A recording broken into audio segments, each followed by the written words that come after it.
Hello,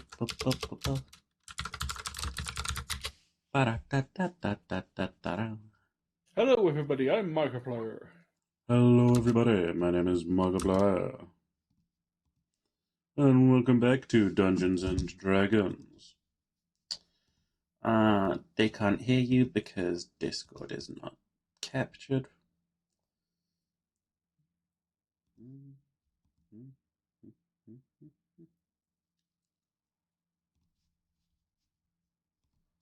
There we go. Speak. Me, me, me, me, me, me. Good. Big booty femboys. Where? I mean, I'm looking at you. Where? Where are you? I don't know, where am I? That's what I'm asking. I'm right here. Right where?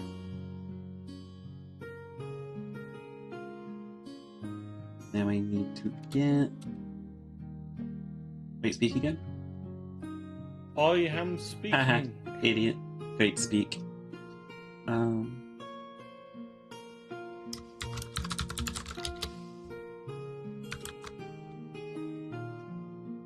Transform. Rotate 180. Transform. It is I, the face of the bat. Transform. Flip horizontal. And then you put a Shmirioni wherever you like. It's free. It's free real estate. There we go. We up on that late night Dungeons and Dragon making. By we, I mean me. By late night, I mean it's night-ish. You know? It is indeed relatively late-ish. No. And I ain't got nothing on. So, D&D map time.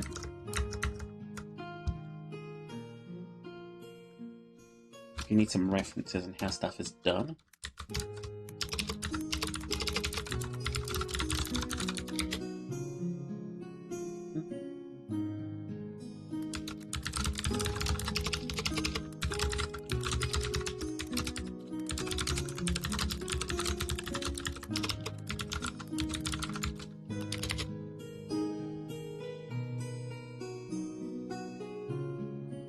I don't even know how to phrase a going live tweet, so I won't bother. Don't worry about it. Ow. I'm good. Meow.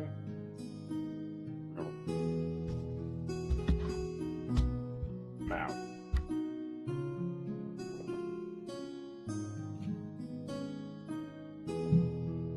Okay.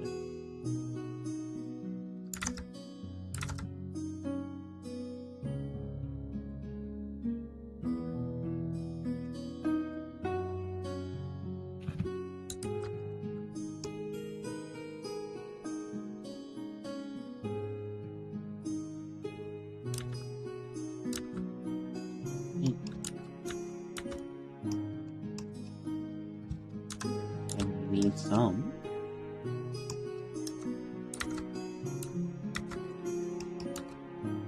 Darker shade. Take that and we...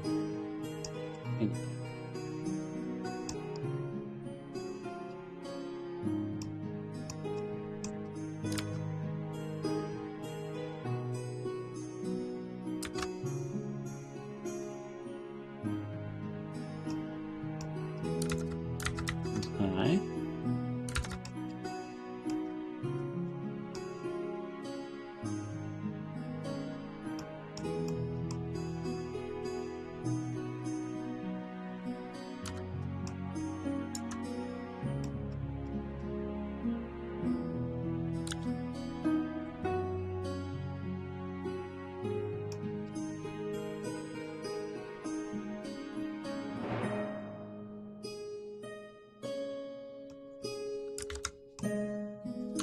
I don't know when it's too over the top.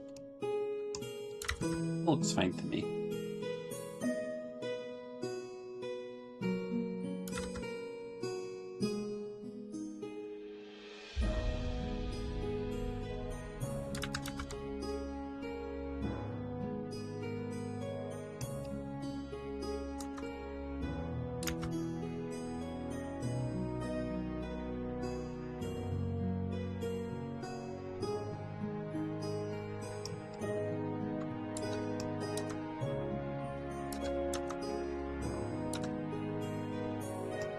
Okay, so my microphone's picked up, Discord's picked up, music was picked up. Chirioni? Do a streamioni? Streamioni of the Chirionioni?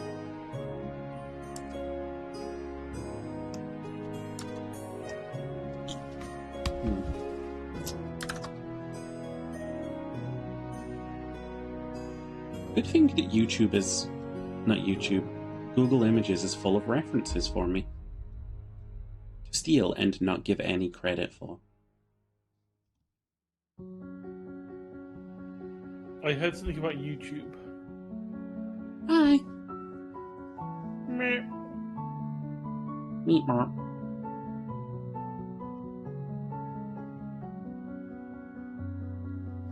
Let's see.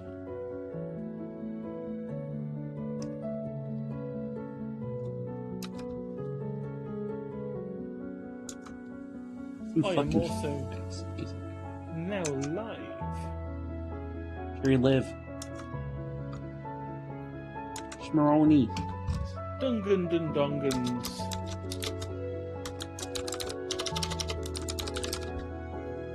With Atwood Chappelle. Waheeper. Indeed, it is the Wushepper.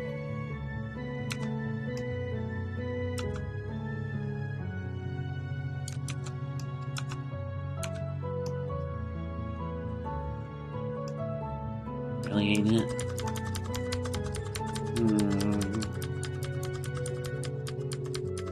Oh wow, Stream Elements. So blank is now streaming blank. Well done, Stream Elements. You've won today. You don't even know who I am. Who are you? I could be anybody. Where are you? Give me your exact XYZ coordinates. I'm coming. 0, 0.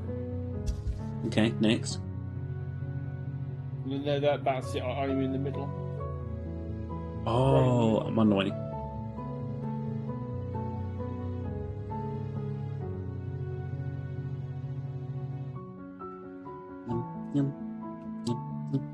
Me and my mum started gardening recently. Unfortunately, with this house, we've got a front, back, and side garden to deal with. Ooh. So it's a lot to work with, and honestly, we just let it get overrun because it's not causing any damage. But we figured recently it'd be nice to have somewhere to like go out and have a sit down. So we've been putting in some effort every weekend we can. That's how I fell out of the wheelbarrow. Oh, poor Shipper. He really had it coming.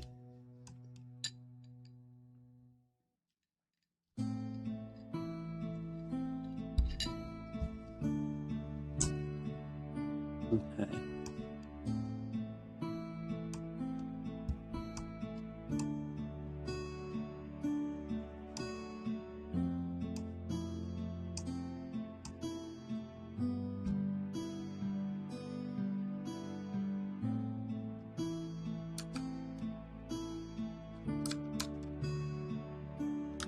Ooh.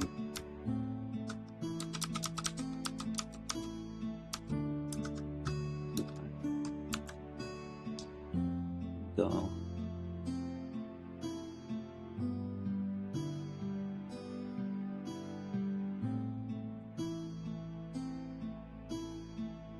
Too far out? I don't know. I'm just a little guy. Okay. I'm just a little guy with a mortgage. I got a house and 2 kids to take care of. I am just a little guy.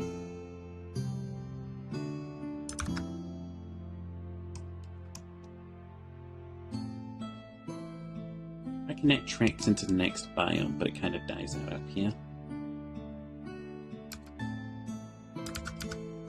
Make a subsequent highlight to said effect.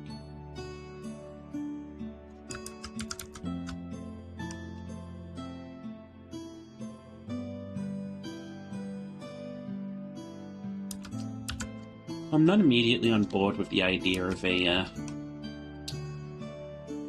PvP style extraction shooter from my favorite developers.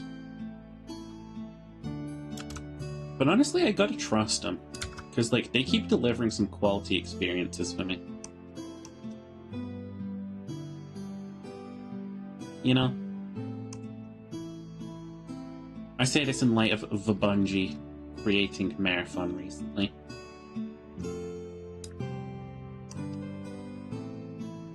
Or at least they are creating Marathon. Like, I'll probably play it, maybe I'll even enjoy it. Well, it depends how much is on the PvP side of it. I hear there's PvE elements too. Like, you'd hope so. Okay.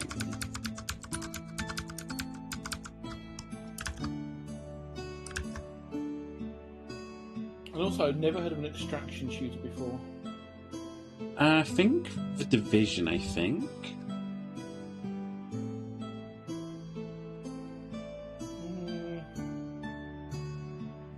It's the one where you drop into an area, you loot it, and then you get the fuck out of it with the loot. Okay. Yeah. So it's going to be sort of on the sort of style of the Hunt Showdown. So Yeah. multiple teams go in, do the things, get the fuck out while surviving, and then being the ones that win. Yeah, I don't even think That it's makes necessarily sense. about winning. I think it's just about, like, you get out. Well, if you can get out with at least something, you get bonus. You've won.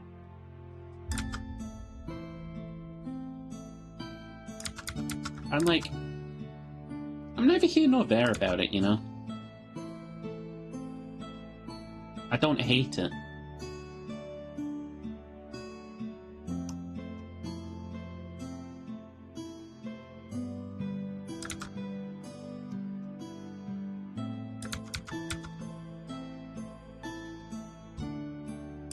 I shouldn't be surprised that Bungie decided to do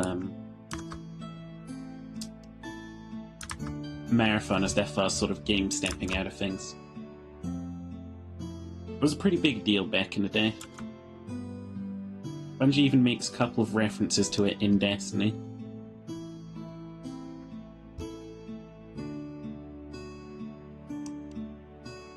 It's just a cute sort of old shooter, you know how it is. They call them boomer shooters these days. Kinda love the term. Yeah, whenever I hear boomer shooter, I just assume they mean a shooter for boomers. Yeah. Which I also find hilarious. Where you go around shooting woke millennials. Oh, please aim at me. Please aim at me.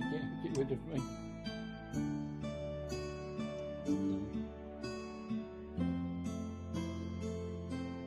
Betcha. No nihilism. Oh, nihilism all over the place. Don't nihilate. Stop it.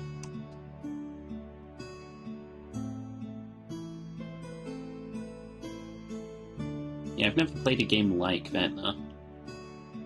I guess the closest experience I've ever had is being, like, Raiden Dark Souls. I did play Hunt Showdown a couple of times and it Wasn't was for you? okay. The problem is that the people I was playing with kind of like Try hard. were like they were well versed in the game and I was a noob at it. So you just ended up feeling like a kind of dick. Yeah, so I ended up feeling like, you know, they would teach me as they're going along off. I just felt like it really seems like they'd rather I'm not here so they could play the game properly. I get what you mean. So it's not like I've never played shooters before, but like at least with Hunt Showdown, there's a bunch of like, you know, don't shoot these things because they, you know, they were really hard to kill, so you want to do this to get rid of them, and You know, make sure you don't make a noise. So you can't sprint, you can't do this, you can't do that. Because it's a very, very noise-based, this Hunt Showdown. So as soon as you hear a gunshot, you know where it came from. You can pinpoint where the enemy players are. So, like, don't shoot unless you definitely have to. I've been in situations where I've been with, like, playing games with people, and it's become, like, readily apparent to me they want to, like, speed through the game their way, and they're really used to it. And, like, they just don't want to teach, like, the mechanics. And it's like, I guess we're not playing this again together. Yeah. Like, I don't know why you invited me, but whatever, I guess.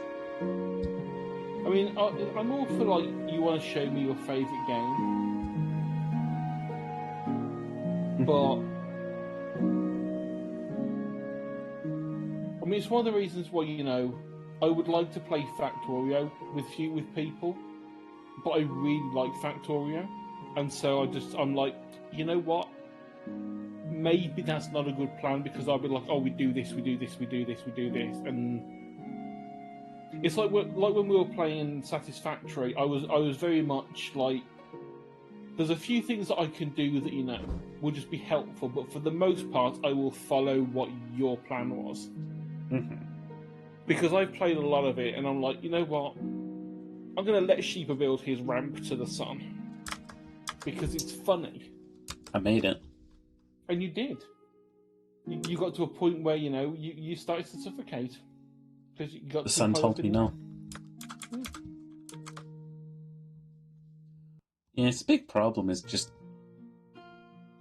people are so keen to show their passions off, but, like, less keen to demonstrate their passions. It's like, I've probably been that too. It's like, I've been pulling people into video games, and they've been like, how do I play? And I'm like, oh.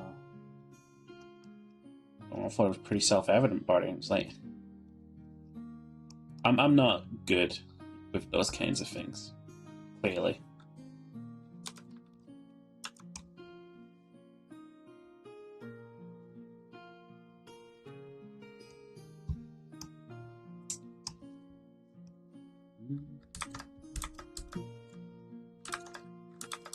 Hi, Al. Love the W Sheeper. Love you. How you doing, gorgeous? Is that how I smell? Hi, Koniko. You know what I'm good with? Conveying your emotions. Your brain, you dum-dum. I see. I'm just Eeper Shooper. I just noticed a very silly thing. VTube Studio is not open on my end, so my face is not there, and also my reactives are not on the art layer.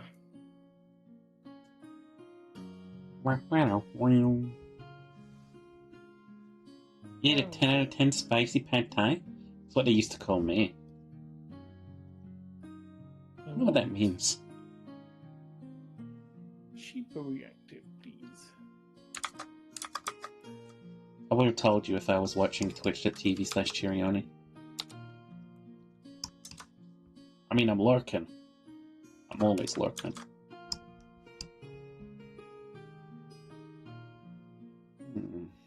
The sheep is always lurking. And now, gonna just like... Oh god, he has a knife. Yeah.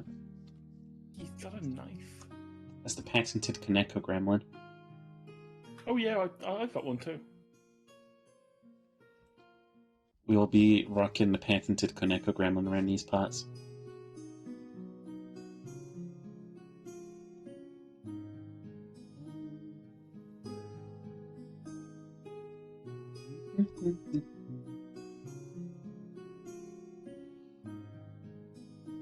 Let's see.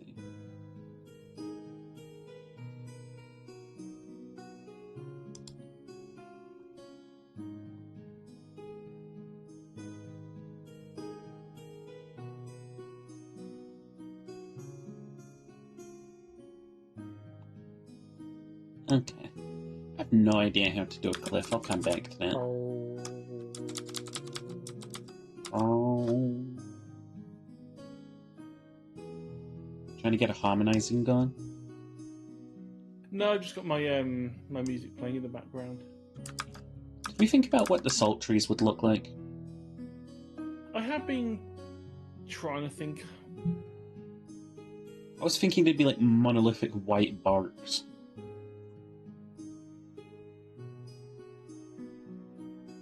And it can grow like either really thin or like really wide. So they All can I like know is conceal long legs. They're going to be like, if anything, they're going to have very small leaves. Uh-huh. Because one of the big things about this place is that everything's going to want to retain as much water as it can. Yeah. And so the leaves are going to be small because they're going to be trying to stop as much transpiration as possible, which is like the water evaporating out of the leaves. So smaller leaves means less holes for the water to escape from. So we're talking probably like pine needle type leaves more than anything. Consider Mother Who's Cave?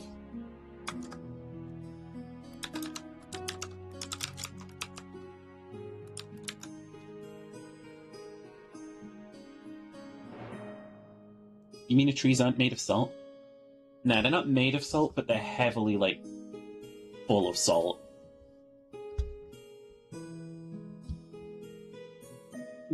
Just imagine an entire forest of League of Legends players, and then you've pretty much got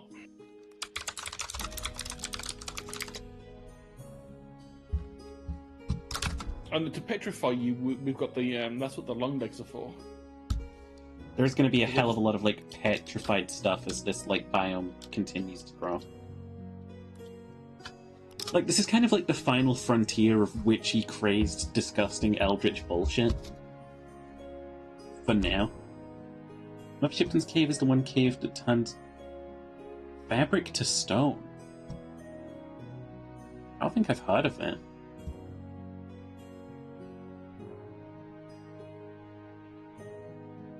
Hmm.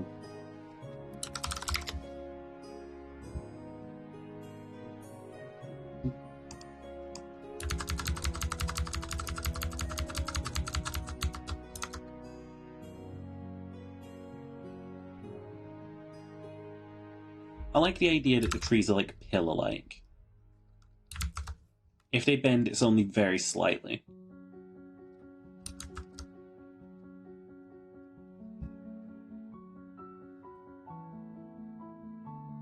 And maybe, like, only the top bit is where the leaves are. And I imagine the leaves are a very satisfying greyish white. It's in Yorkshire, just off the A59 in it. In it. I wouldn't know if it was. Cheaper doesn't get out often.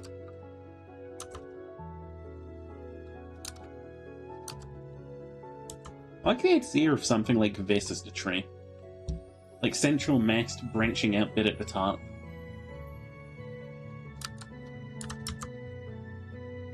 And then like these little white bulbs.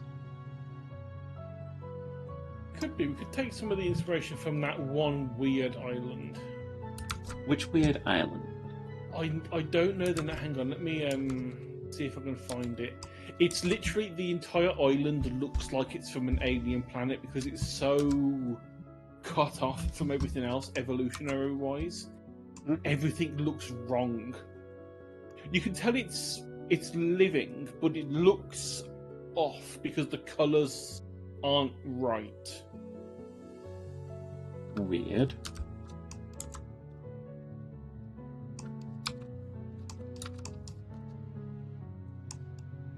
Talking obscenely thick roots reduce competitive surface area? Sure, you're the biologist, you gotta help me here. Socotra. Is that one?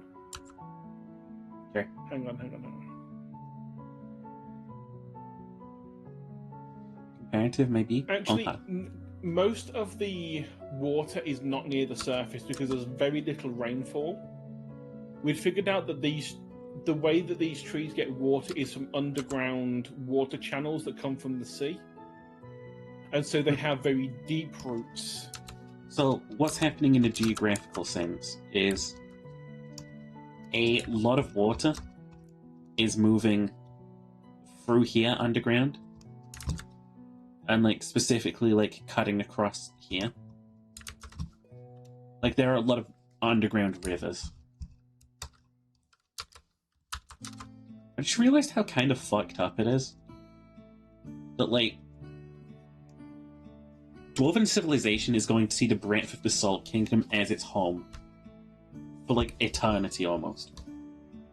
You'll have dwarves who are going to like travel as far as they humanly can, you know, and they're going to reach like the Salt Forests, and they're going to find it such an alien place from the rivers underground of their home, and they're not going to realize that the forests are the exact same as the roots they used to harvest. Yeah. Or maybe they will find that out.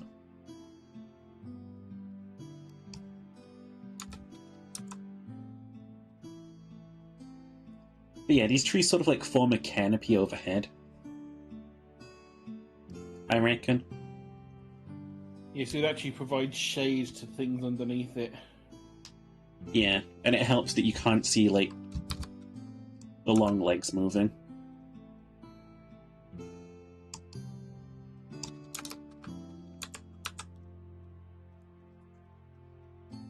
For those not in the know, we decided that we decided that these two mountains would be like the center of like a dwarven feud, right? And aside from them, you'd have like some Dragonborn down here who would probably play into like the great battles that'll go on and like the history of this area, and Kenku up here.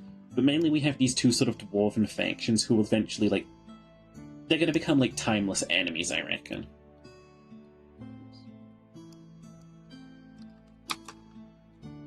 Yeah, it's gonna be one of those like feuding clan things. That there's always those two clans that are like, you know, both of them seem to think the other one has wronged them, even though it never happened. But over the generations, What other choice do we have but to blame X? Yeah, it's like, you know, it starts off that, you know, they just didn't like each other because they were taking each other's stuff, and then like 10 generations down the line, it's because they used to steal our children for like workers. And like you never trust a North Caver. Jeez, never trust a North Caver. Do you know what they do to their animal? Do you know what they do to the food? They don't cook it. They just eat it raw, like savages. And meanwhile, the ones in the North Cave are saying the exact same thing about the South Cavers. Yeah. It's like, oh my god, they don't cook their food. They don't use salt. How do you not use salt in this place? Basically making it out like the other is just some weird, strange tribe that should never be trusted. When they're both it's too much shade. Wouldn't that encourage cooling and condensation? Well, like, if there was water the way I see in the air, it, yes. The way I can like picture this in my head is it's like when you look up in the salt forest, you're looking at like if you're near like some trees, you're looking at like tumbleweed. Like it's this mesh of like very thin like vines. Like maybe the trees like learn to hold each other's branches up, so when the wind blows through, they can be thin but like still sturdy. I mean, the thing with rainforests as well is it's kind of in the name that once every day for like 2 hours it fucking pisses it down. Like torrential rain. Yeah. Which is also one of the reasons why it's so wet. Yeah, the leaves of the rainforest are made so that the water doesn't stay on the leaf, because otherwise it will make the leaves rot. Mm-hmm. That's why they all have like weird pointy tips so that the water can drip off easily. That's the opposite of what we're thinking here. This is like the inverse of a rainforest. It's not going to have rainfall because these trees are not going to want to let go of any of their moisture if they can help it.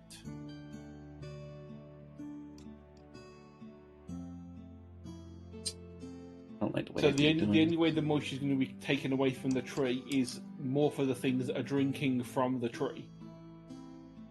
So I'm thinking that's how most of the animals, like the squids and the ants and so on here, are going to be getting their water, is that they're going to be biting into the tree, getting the xylem in there, and then just drinking the water and the sap out of the tree itself.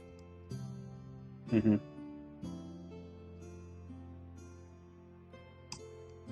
And then any condensation that is around is just going to get absorbed into the salt on the floor. Because, I mean, it's gonna just sort of desiccate the air because of how much salt there is. Yeah.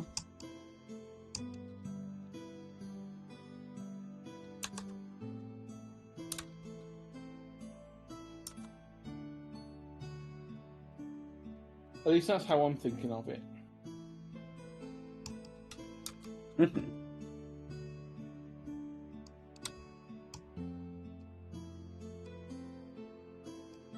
I'm just a map artist. Don't ask me no questions. I don't do shit. You do a good job.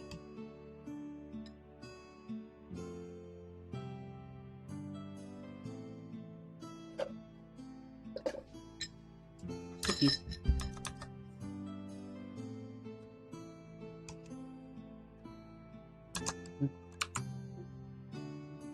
I just exist. That's good enough for me. I exist for the purpose of biology humour. Tell me a biology joke. Can't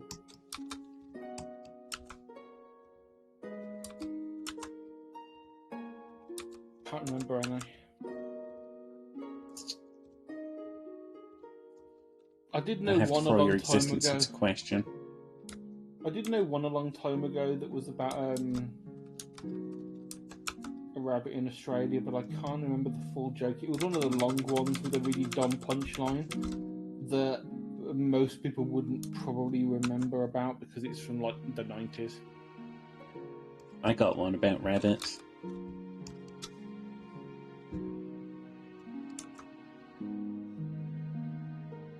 They're horny.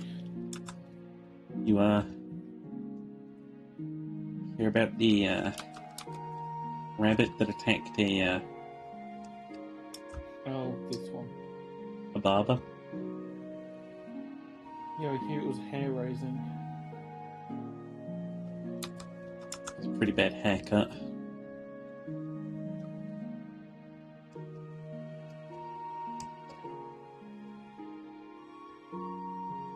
I like the idea that you could even visit this place and think it was beautiful. If you just, like, had a flamethrower turret mounted. But then even then, you just take a walk through the fucking salt forest. You step on a fucking rotting piece of bark. Your leg finds the ants. They kill you.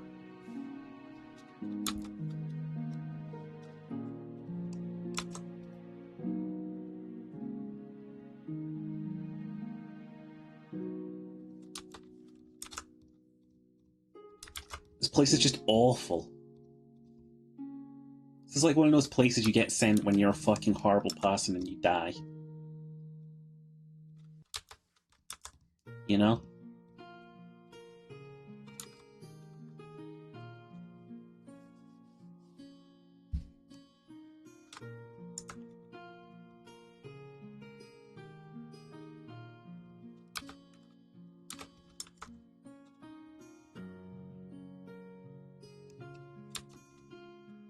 Be keeping an eye on my chat just in case anyone does pop in.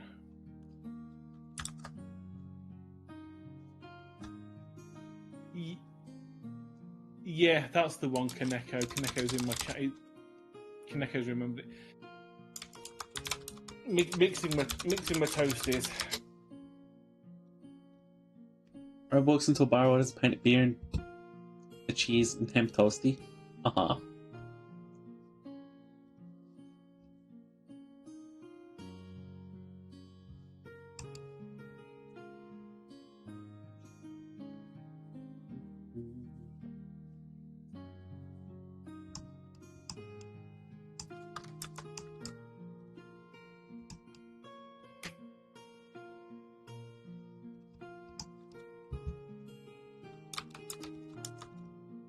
No saying we can't have a hill or two in here. Bartender goes, nah. Your rabbit, no beer. Or get you toasty. Uh-huh. So rabbit eats toasty, pays, and leaves. Uh-huh. Sure, this joke isn't going to be worth it, is it? Well, no, because you probably don't actually know what the punchline's based off of, but let him cook, let him cook.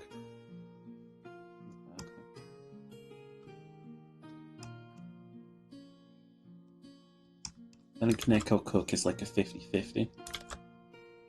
One day he might make the fucking patented Kaneko gremlin, but the other.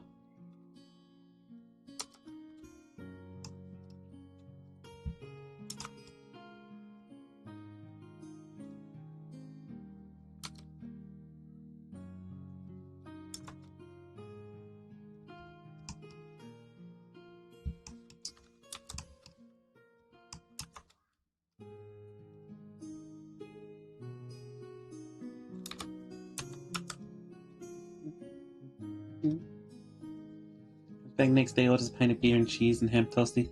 Bartender goes, nah, your rabbit, no beer, but I'll get you toasty. So rabbit eats the toasty, pays, and leaves. Mm-hmm.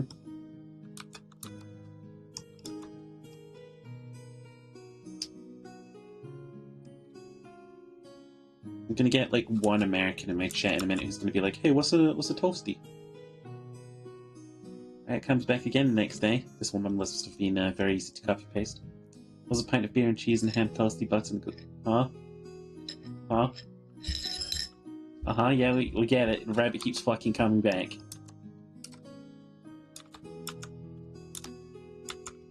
Duck walked up to the lemonade stand too.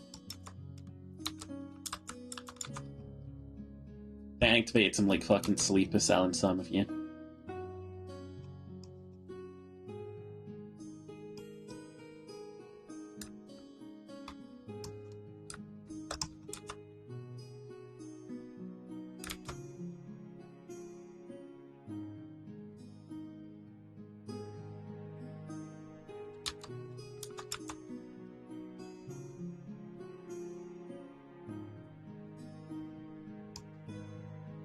Rabbit comes back the next day.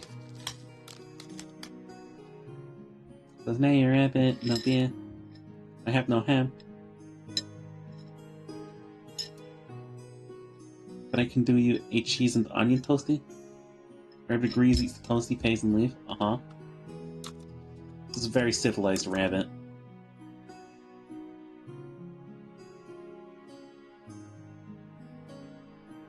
The rabbit never comes back.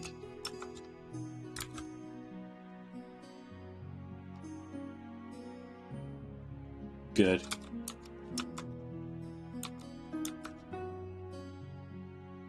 50 years later, the bartender dies. Good. He had it coming.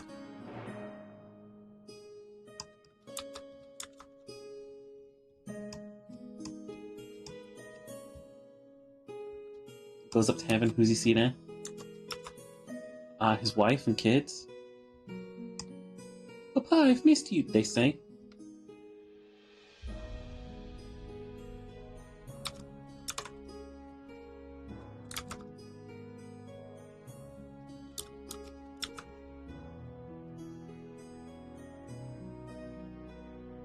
I hate that I'm going to have to explain the punchline of this one. A rabbit, he asks, what happened to you? And the rabbit goes, I died mixing me toasties. Was that it? I'm going to have to explain the joke, aren't I? Yeah. Back in Australia. Never been. Good start. Once upon a time, some idiot released a few rabbits. Rabbits did as rabbits do and fucked. And unfortunately, there was nothing that really knew how to deal with rabbits. They had no predators that knew what they were, so they just expanded and ate fucking everything. And naturally, that's a bad thing, you know. Invasive species, you want to deal with them. And so the government came along and were like, right, we've got this virus called myxomatosis that only targets rabbits. Let's release it. They And it fucking kind of- chemical warfare the fucking Yeah, they rabbit. biologically warfare the rabbits.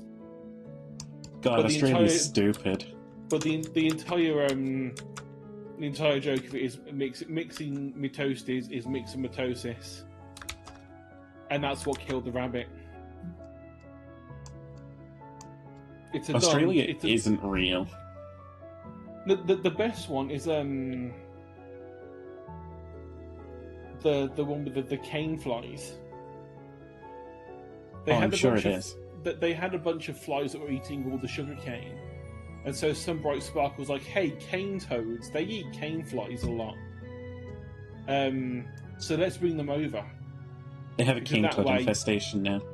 Yeah, they have a cane toad infestation now, but the worst thing is that cane toads don't even really like eating cane flies when there's better options. Oh, So the whole thing they brought them in for, they didn't really do in the first place. Christ. And so, yeah, now they're dealing with them.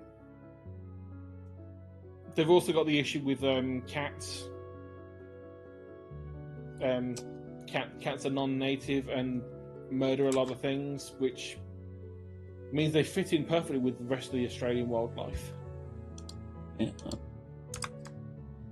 We talk about how fucked up it was when they just dropped fucking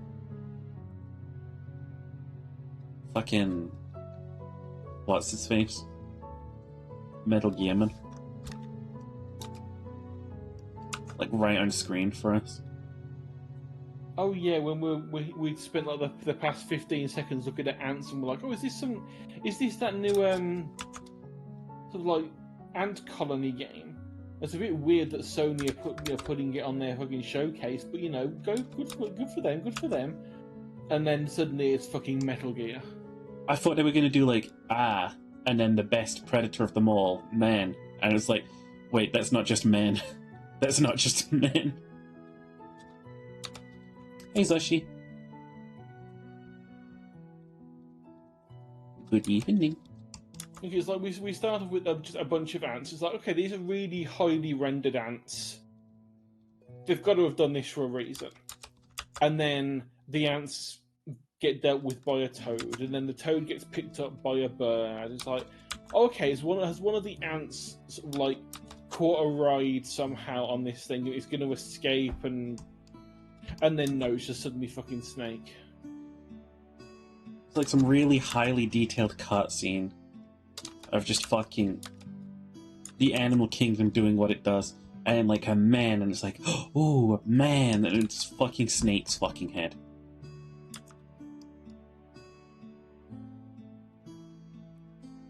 Honestly, PlayStation kind of fucking blew it out of the park with this one. Acquiring Bungie was a good call for them. There was one really big problem. Uh-huh. No Bloodborne. It'll come.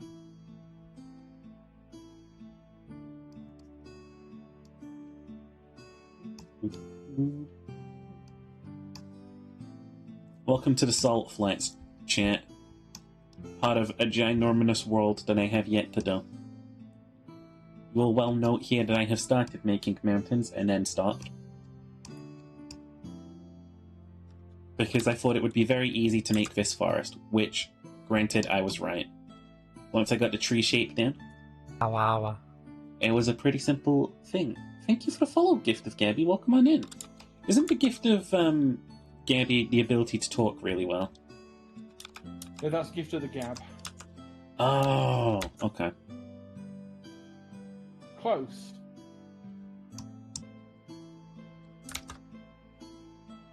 Hi, how are you today? Hope you're well. I'm doing pretty good. Yeah, I hope you're doing good too. I definitely don't have the gift of Gab. I have the gift of stupid baby boy. Stupid little puntable gremlin.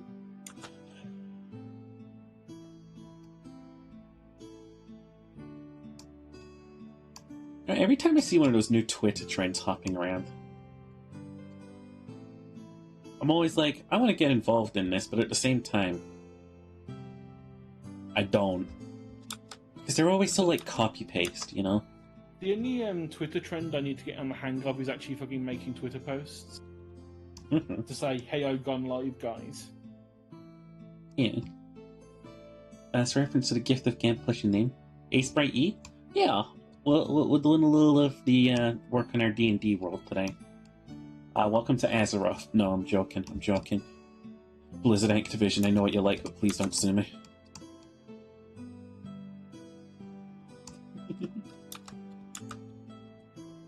Yeah, I hope you enjoyed the cozy little art vibes, Gab. We're currently trying to iron out, like, the Salt Flats biome. If we were smart, we really would have started this campaign off at, like, some very neutral ground. But we're starting at, like, the most insane late-game area we can think of.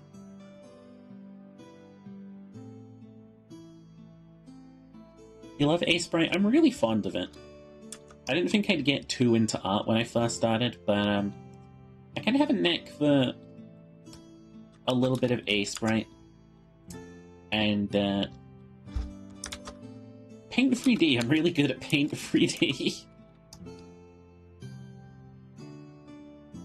Not to toot my own horn, but I can work with that program even when it crashes when you paste something into it. I think it's the second item you paste into Paint 3D crashes it.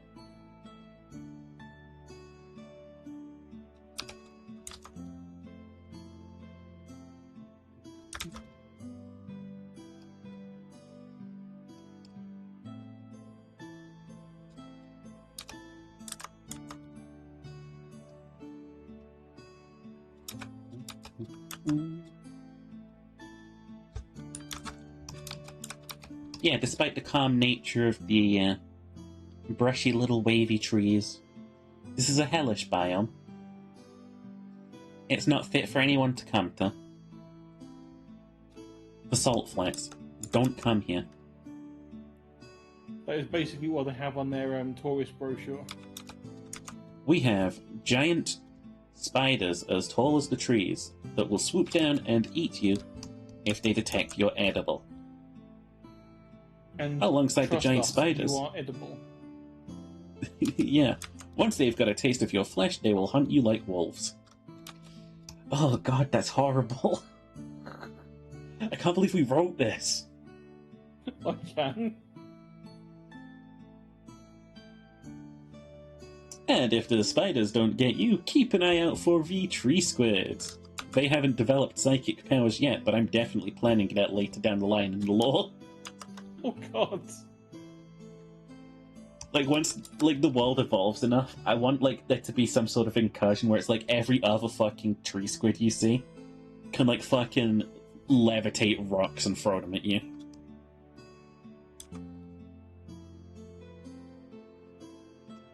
And if the tree squids don't kill you, keep an eye out for giant hills that move, open their maw, and eat the landscape occasionally. That's land whales. I feel like we should rename those. We've already got land squid, we don't need land whale. Well, I was calling them salt squids. Yeah, the salt squid is a better one. Salt whale doesn't work, because, you know, they're already kind of like that.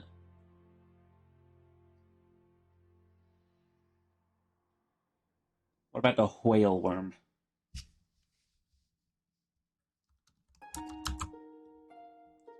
Oh, that's a playing Battlefield 1. It's one of the first games I ever streamed.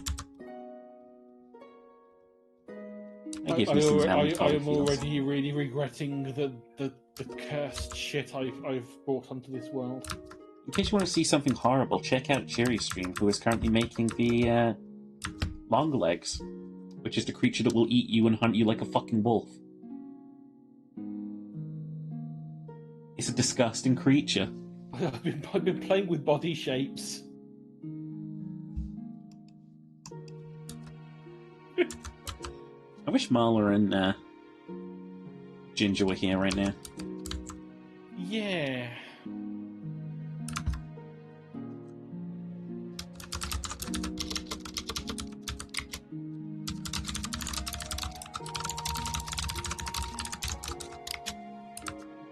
I mean, Ginger is green on Discord, but that doesn't necessarily mean he's available to be dragged along for stuff.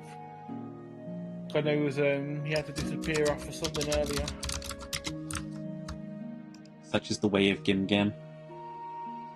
Sadly, yes. Really like Basalt Forest's like horrific beauty. Oh, it would be so hard to like try and be like a fucking plant collector or something, and you just sail across the sea and you want to like, you're like, I want to take a sapling home with me, and it's like, you can't fucking grow this shit anywhere but here. So literally the only way you'll do it is if you just have a bucket of salt. A bucket of salt that goes like a fucking kilometer deep. Well, no, basically the only way you'll be able to do it is having bonsai versions of the salt forest. It's the bucket of salt with a bonsai tree in it. Oh, that just. I can just imagine a baby Longlegs in there as well. That looks like it's an adult, but it's actually it's just like really young. Like they've made a terrarium out of it. Not really. Like, they're just like they've only found the baby, and they're like, "Oh, look at this small spider," and they like, picked it up and they took it home. Maybe a month to get back home. Imagine a story, right? Where it's like, you've arrived at a local town where it appears a curse is afoot. And there isn't really a curse. It's just like, they think there's a curse. And what's happened is, some local rich person brought back a baby Longlegs, and then it grew. Yeah. And it's like kept out in the town eating people. And like it grew too big, and so they just threw it out, thinking it's going to die. But now it's just eating the local town. Yeah, and they're like, Ella. Fi'n tanlinell by East Riding. Bringing Diveriend.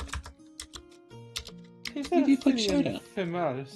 How did the Pokemon go? I saw a while ago stream might have froze up. Welcome on in. No, but like I like the idea that it's like one of those classic like early 90s like tropes where it's like you have to return the thing to its native home, but like that obviously isn't going to work. Yeah, it's like you can try, but the easiest way is just to kill it and forget it ever happened.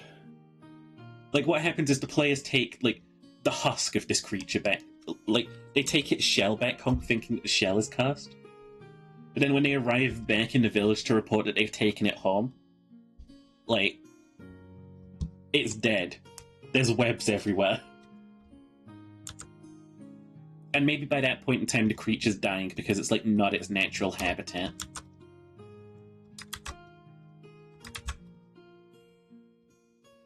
Yeah, Finn, I hope you had a lovely stream. Thank you so much for the raid, and I hope you enjoyed the cozy little vibes.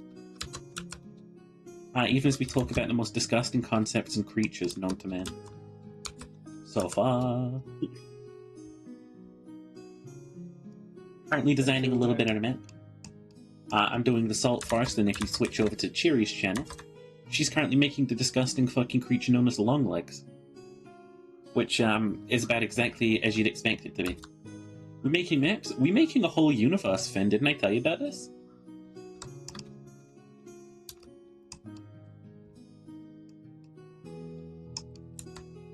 Something I'm really excited for is, I randomly started doing this with Ginger at one point, like, I want to make a prehistoric, like, D&D setting. Hi, Ginger. Is that a Gingan snap of the boo, I hear? Ginger, can we tell you about, like, a quest idea we just came up with that's kind of fucking horrible? I guess yes. No. Hey. So, me and Cheery were thinking, right? You know the Longlegs is horrible. A horrid creature. A more horrid creature twas never one. Twas never one. Maybe a Terrask. Maybe. So we were thinking, like, what if there was a quest where eventually some rich person in the future, like, sails up to a place,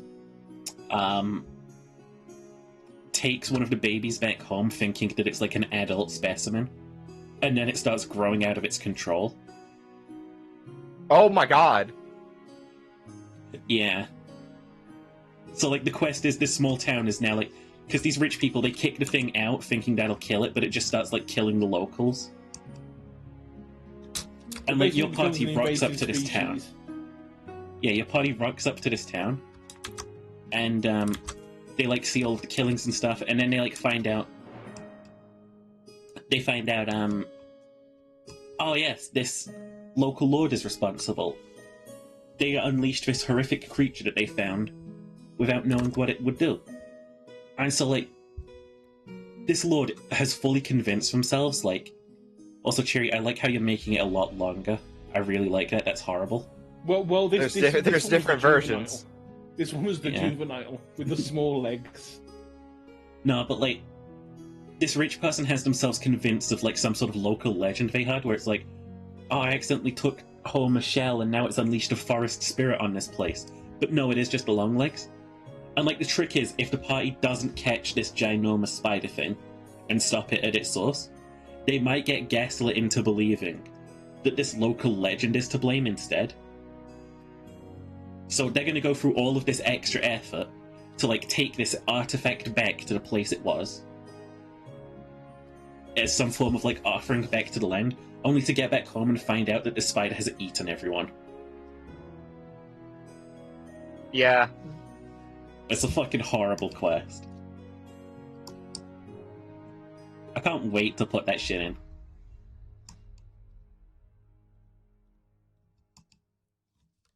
It reminds me a lot of this one, like, there is a city in one of the D&D campaigns that is surrounded by ice, and it's essentially inhospitable to the people who live there.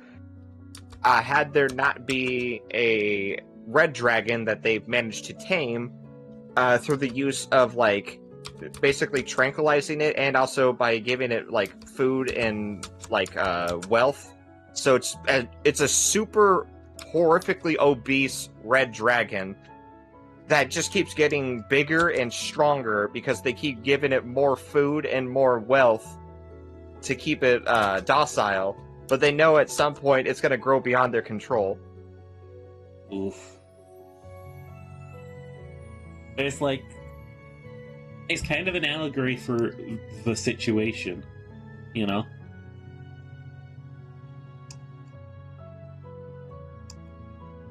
Like, it's just one of those big things where it's like a machine that helps us is slowly going out of our control.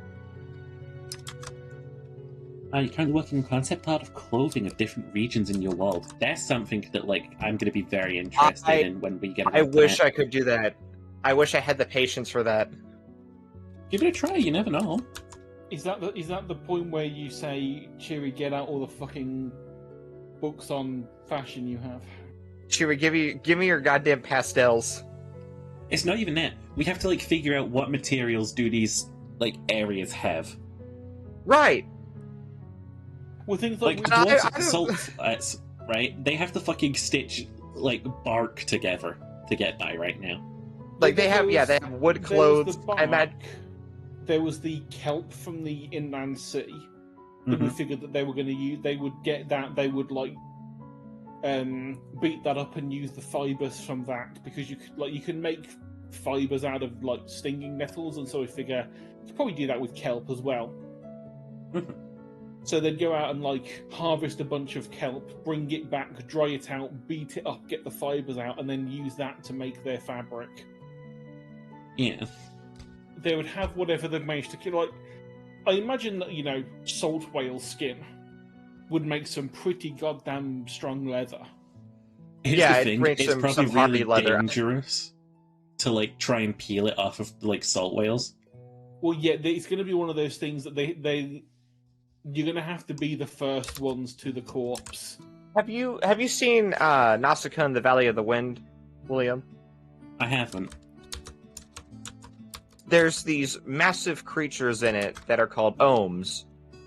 And I imagine when one dies, the response of the dwarves is similar to the response of like the survivors of that apocalypse event, where they're just like, "Oh my god, if we manage to like harvest this entire thing, we won't have to worry about making tools for like eons, essentially." Yeah.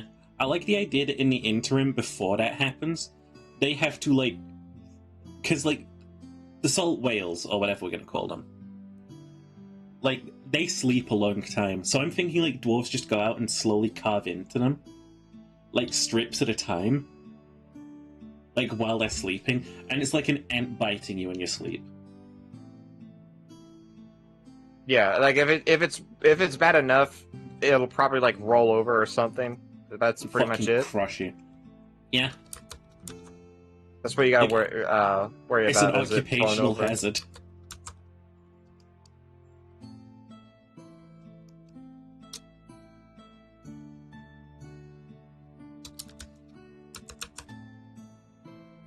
Oh yeah, I was really interested in the concept of the birds in this place too.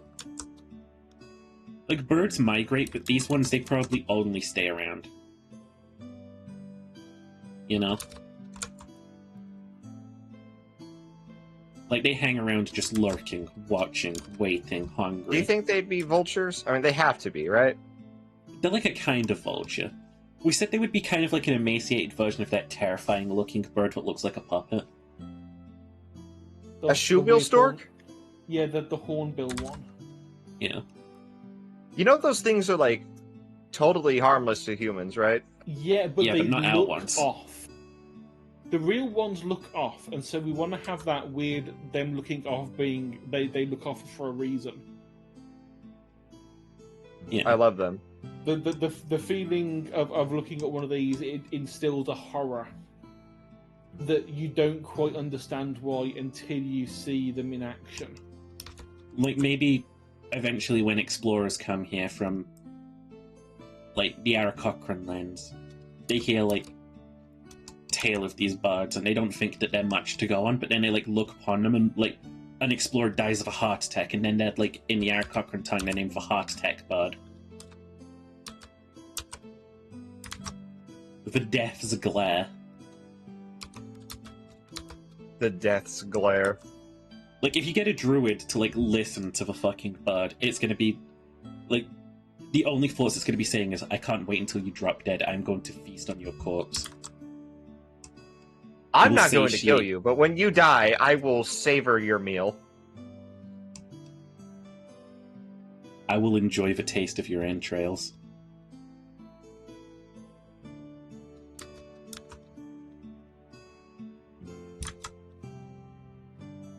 And, like, it just stares, like, still, like a fucking statue. That's probably how it stays, like, blended in, right? Blending in, yes, Imagine- but, like, it's kind of a ballsy creature. Like, it doesn't attack people, but it doesn't care to, like, feel threatened. Like, it does a lot by, like, it's fucking mental. Like, if it can intimidate you off. Right. Trickery and misdirection and just confidence is this thing's weapon. Like, if Oh, something God, comes at it can, like, bat its wings and maybe it makes, like, a horrible creaking sound or something. I'm having And a bit of a reaction to this thing. Do you not like it? I do not like what I've created. I do not like what I've Oh, created. the long legs that you're making? Yeah, I love it. The I adult love it. one? yeah. Where's its mouth? Yeah. I haven't got that bit yet. That essentially we're going to have the eyes are going to be sort of down here, and the mouth is going to be under here. It's going to hang its victims. How many with eyes web. do you think it has? I like the idea it's only got 2. Because we're basing it off the Harvestman, so it's not quite a spider. It's an I was arachnid, thinking, but like, it's not a A spider. giant central one. What if it has, like, an almost emaciated human face? Oh, no! That would make it even Oh, but- worse. I say, what if that's not its actual face? What if that's just a thing it's developed over It's the years? just a fucking defense. It's like Yeah, it's like when you look at it's just a something in thing. nature and you're like, oh, that's its eyes. No, that's just a piece of color. Yeah, and it's just for some reason that's why it's realised that, you know, if something looks up and sees a face looking at it, it's going to run away. It's not going to stop and work out what's going to fucking go on. And if And it can it's a see perfect something way. running away from it, it knows, because like it's got a wolf mentality. I can hunt and kill Yeah. that. Guys, I'm uncomfortable. We've created something really bad. We've created a demon scarier than anything the Bible has in it. Oh yeah, you weren't there for my stream yesterday, did you? So, this thing, it lays about 200 eggs in a little sack, and it carries it around.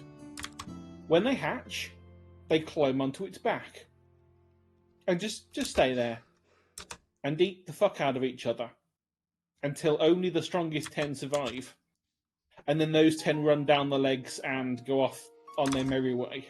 If they don't consume the parent. If they don't consume the parent, it's one of those, you know, if the parent seems weak, they will consume the parent and then go on their way. Guys, if you tab into Cherry's stream right now and you're in my chat, arachnophobia warning. Yeah, arachnophobia. Yeah, arachnophobia warning. Major. Danger, danger. I feel like this would be a great opportunity for the dwarves as well, because I don't know how strong or hardy long legs are, but I think imagine they're they really could probably use them spindly to and make like fibrous. support. Oh, what the fuck is imagine- going on with my game? I imagine it would be like very good, like for tools, shafts of tools. Like, you know, if they're going to make a new pickaxe, if they happen to find a discarded long legs limb, it would be really strong chitinous stuff that they Yeah, could I work imagine into- that like if into tools. they're not gonna use it to make like hand tools with, like, especially like the center part of the leg, you could definitely turn that into a support beam. I can kind of see it. But I get the feeling that like a lot of dwarven culture would like make these things just like a cursed, horrible entity. Like, there's a reason the dwarves went underground. And it wasn't just the Ice Age. Well, it could be that these are the things that, like the, I mean, Woody mentioned something. I mean, I have it. I've kept it on a different layer. But Woody thought of the concept yesterday of, what if Rat King but long legs? Yeah. Oh, Yeah, like a necromancer comes along and just staples a bunch of long legs together for some fucking reason. I But mean, if it's a really good like necromancers- panic button, isn't it? Like, just Yeah. activate the long legs corpse. But if the necromancers are willing to do that, then they're probably going to like make their staff out of a long legs limb. When you upload this And VOD, things can you like that. title it "This VOD Causes Arachnophobia"? do you know what's crazy about like? So I'm thinking like, if we ever went with like a necromancy type thing, we could just do like essentially the fungus zombie for the long legs. Oh, that But would be, I thought of something crazy about this. Like when that actually happens to that ant colony, like there's two guards that are outside the entrance to the ant colony, and when they sense that one of them is infected with the fungus, they will essentially tackle it, force it to like walk like miles away from the camp. They'll cut its head off, and then both of the guards will kill themselves. Holy shit! yeah, that's what happens. You guys gave me a splash of inspiration just then. I know we said we'd laid out the guards already, but I really like the idea. Because you know how there's like a massive mycelium network beneath the ground right now? Yeah. What if that existed in the real world? What if it existed everywhere? And what if it was constantly trying to like make mushroom like incursions like that? Like every so often a mushroom virus pops up because this thing forced its way above ground. It's like the god of the plant. The god of mushrooms, the mycelia. It's alive. It wants us to belong to it. It's just a mushroom lady from Dark Souls. I don't know. I just like the idea of like this fucking god of mushrooms down there.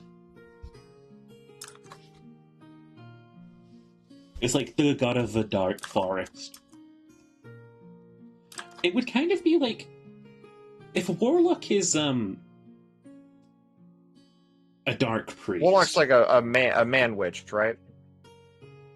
No, I always thought a warlock was more of a dark priest, right? Could be that, yeah. But if a warlock is a dark priest, then there would be like a dark druid stereotyped as like, instead of worshipping the forest, we worship the mycelia. Yeah, I imagine that'd be the drow and whatever the name of the dark dwarves are. Because we do have like the idea of a mushroom biome.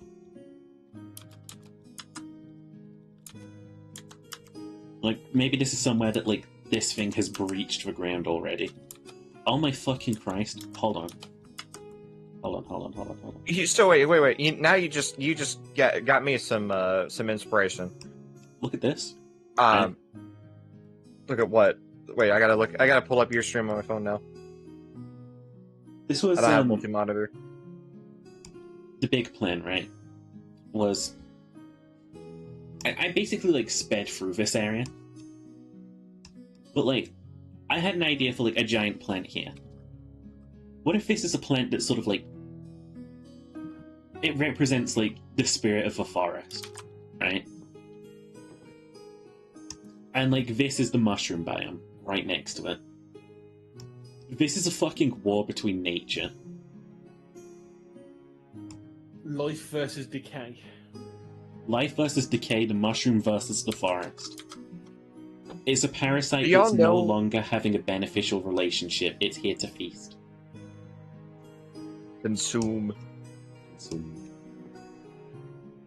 Do y'all know about that giant algae flat that's like miles long, and it's basically like the largest living organism in the, like the history or something like that?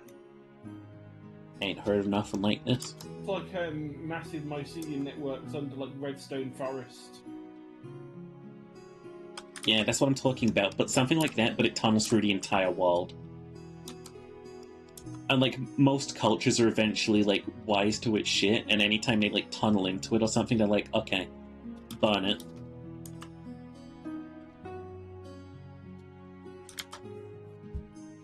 It's like, to start with, this thing is, like, really strong, probably, in prehistory. Like, people don't know what the fuck it's doing. People see, like, the living start going weird, and then, like, attack people. They'll make pleas to the forest, they'll make pleas to the sea and the fire, and they'll get the same answer. It's just kill the mushrooms.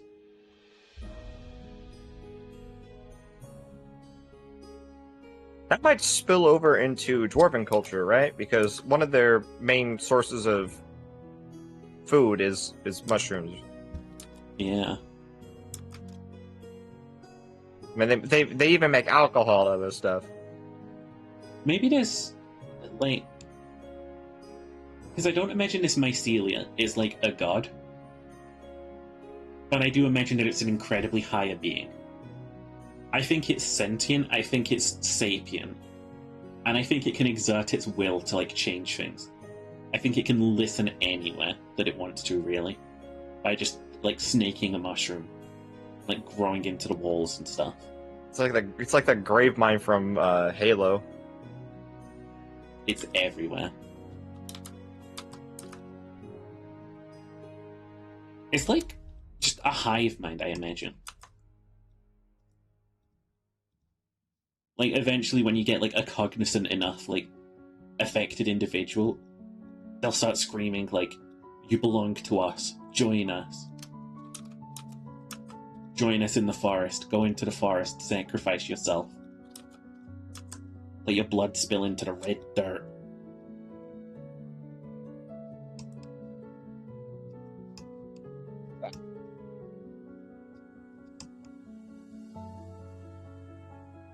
Spill into the red dirt. I'm scared with what we're able to come up with in our brains. I kind of like the idea that we're making the world so inhospitable, though. And everything's only going to become even more hellish as, like, we reach the Ice Age. Because remember, the cat god hasn't arrived yet. How is it going to mutate the spiders? Is the cat god gonna mutate the spiders too? It's mutating everything. I thought it was just gonna like create servants for itself and then like go from there. That's what it does. It evolves everything. It evolves everything to try and create the ultimate gladiator on the planet. Yeah. It's going to wait till there's only one thing surviving, and then take it for itself. Yeah. Make it immortal. Oh shit! Okay. And then use it in their version of Ragnarok. Yeah. I got the vibes that this cat god was going to be more like Bast. Now it seems it's going to be more like Sekhmet. The cat gods in general is like they have these massive sort of like space pyramids. They're flying around to like worlds like looking for like does this one support biological life? And if they find even so much as bacteria, they fall asleep in orbit, and now like influence just starts like evolving the life on the planet, and it evolves and evolves and evolves until like you get like humans, and then you get like post-humans. You get these giant fucking gnawing teeth monstrosities. The gnawing teeth monstrosities eat each other. They eat all of the other ecosystems. They eat everything. There's only one creature left. Monsters. Oh, you made me think of. There's a Greek monster in Greek mythology. It was in the Odysseus, or not Odysseus. What is it called? The book Odyssey? that Odysseus was in, the Odyssey. Odyssey, yeah. Odyssey yeah, he's called Charybdis. He's basically a Sarlacc pit, but underwater, and he basically swallows the ocean and then spits it back out. Is that how they discovered the geothermal vents? Maybe. Crazy. I have created art. You created a monster. We're creating monsters. I've given it a sense of scale. I'm no longer convinced that this is just D&D prehistory. This is Lovecraftian D&D horror. We actually have created D&D horror. Did we go from making a D&D clone to a Call of Cthulhu clone? Oh god, prehistoric D&D Cthulhu. I'm not against it. Neither am I.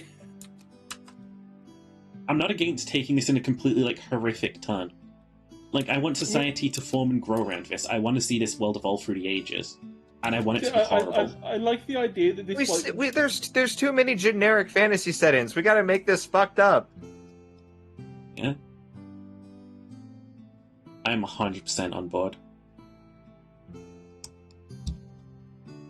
The way I made my setting fucked up is there's a hundreds of thousands year long war going on that nobody even remembers how it started. I'm fixing it. See, I just like that this little this thing is probably like the size of a mushroom when it's a juvenile. Yeah. So you got this little tiny little. And it will grow into the forest.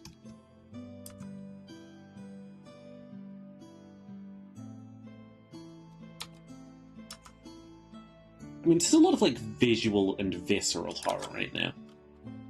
I like the idea that we can substitute some more like very subtle things too.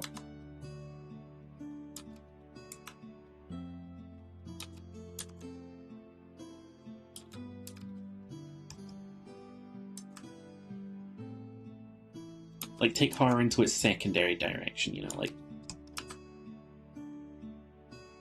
not just big monster, but like something that tells a story.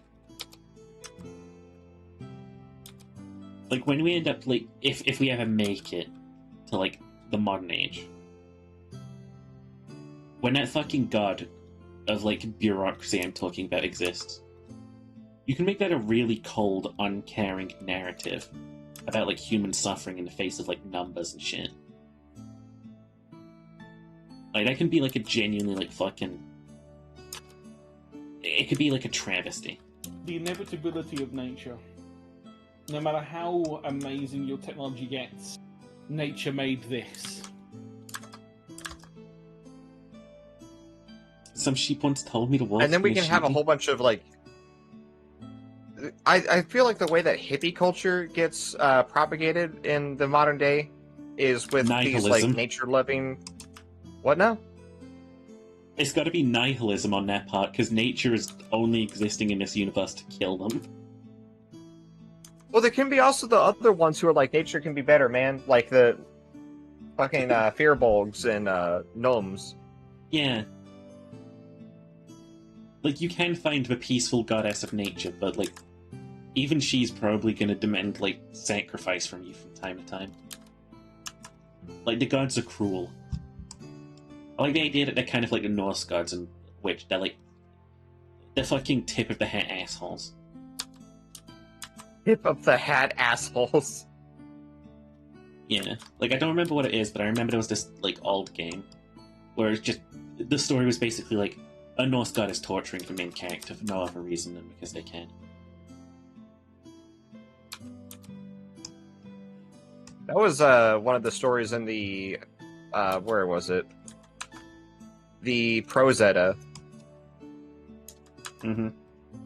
Odin and Freya were talking about their favorite kings, and Freya was like, "Dude, your king tortures their guests and like murders them for their stuff," and like Odin was like, "No, dude, I like look, I'll prove it. I'll turn into a random noble, and I'll prove to you that you're wrong."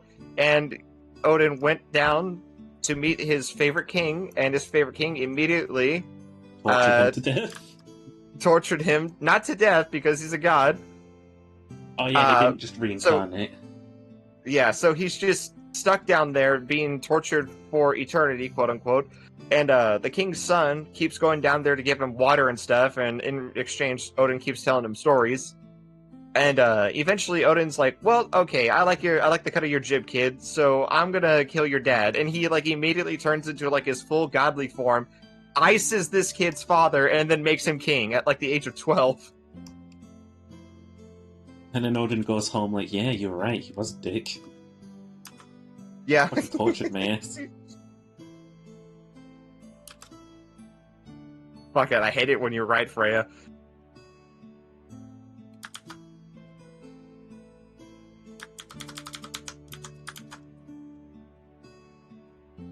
But yeah, I'm fully into the idea of making this just horror. Horror incarnate.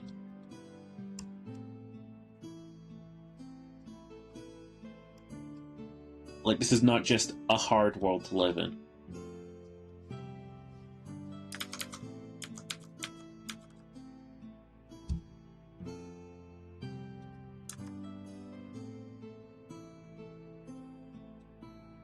How do I get out of here? Me when I see the long legs. Me when I hear the long legs. Oh yeah, you hear first. And like you see its horrible fucking horrific face staring down at you. Just immediately, how do I get out of here? Oh man, imagine if Dora the Explorer existed in this universe and she's just like, "Here's how you get away from a long legs." Hola, soy Dora. Can you say, "Let's leave the cave"? Hola, soy Dora. Can you say skittering noise? Can you say, "Don't look at its face"? Can you say, "Don't look above you"? Can you That's say, the thing. "Eyes in the darkness" are one of the worst signs you can imagine? Oh god, I just hate the idea that these things want to be looked at before they attack you as well. That's Like, it's why the not a face- guaranteed That's method why of the face avoiding is them. That's why the face is underneath it, because it knows you're going to look if you notice it. What if it was able to make a noise that sounded like it was saying, "Look at me"? Do we already have that in some part? I think we do. Yeah, it's the fog. Oh, There's yeah, a the fog creature that the keeps fog screaming, creature, "Help me," or the something. mimic. Like, the fog creature is, like, the most simple of the horrors. Like, it is a bunch of floating, like, sandy-looking parchment, vaguely assembled around what could be a humanoid shape floating in the wind. And when it touches you, it starts draining your moisture. Until either you're dead or it's satisfied and moves on. Wait, are you talking about the salt monster or the fog monster? The fog monster. Oh, that's the fog monster. No, I was talking about the salt monster. The salt monster probably only wails about, like, I need water, etc.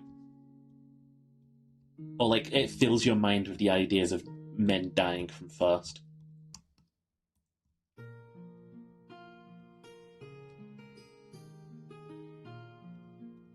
I want to fill this world with monsters.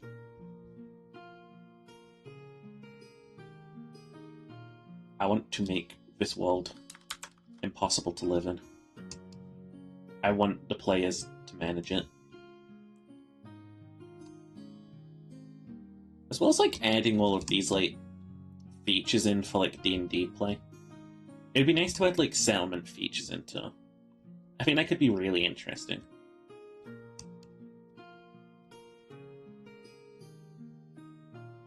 Like, once we have all of the, like, classes and stuff sorted out and you can play, like, D&D settings in there, just make it so, like, there's a form of, like, implementation in place for, like, building up your own settlement. There's another settlement. I'm not on the map.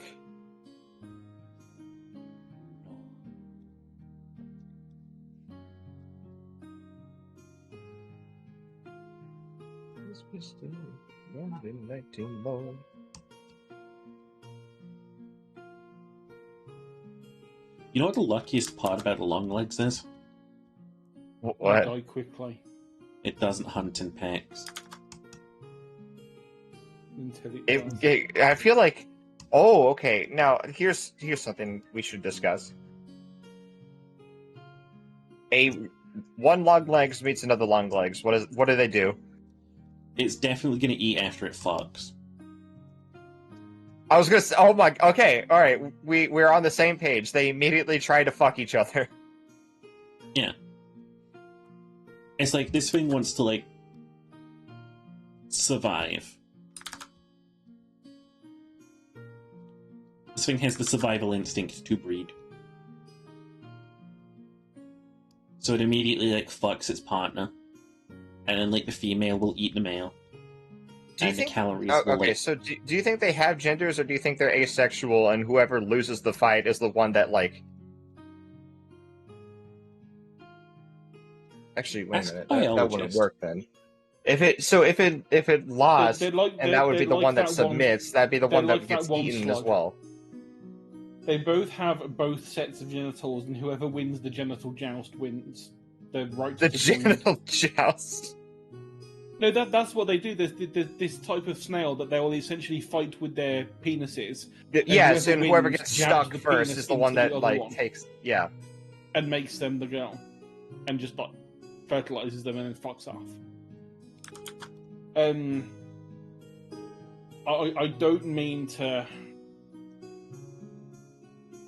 say that I've peaked. You've peaked. What a spider's But got you. But I think I've peaked.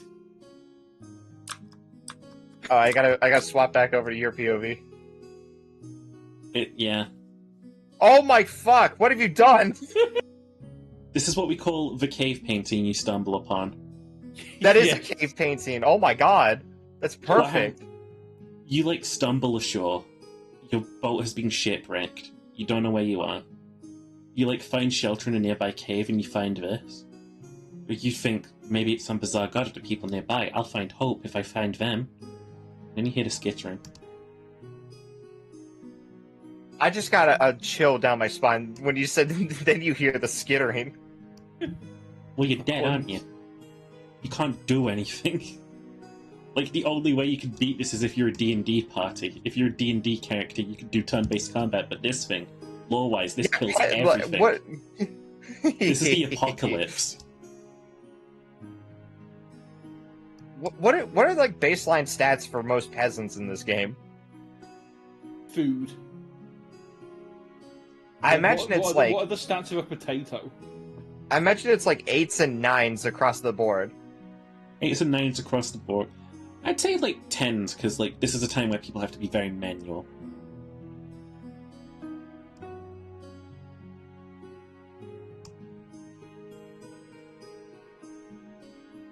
We've become crafters of horror. As somebody who hates the horror genre, I don't know why I'm like, Or you're It's I wouldn't different say when good you're at a it, but master of it. yeah, I was gonna say, I wouldn't say that I'm good at it. I would say that I'm intrigued or adept, maybe adept, passionate. Let's go with passionate. The thing about horror is it's best when you can control your feelings for it. And when you're fully in control of the horror experience. I don't want to be scared, but if I wanted to be scared, this is how I'd scare myself. No.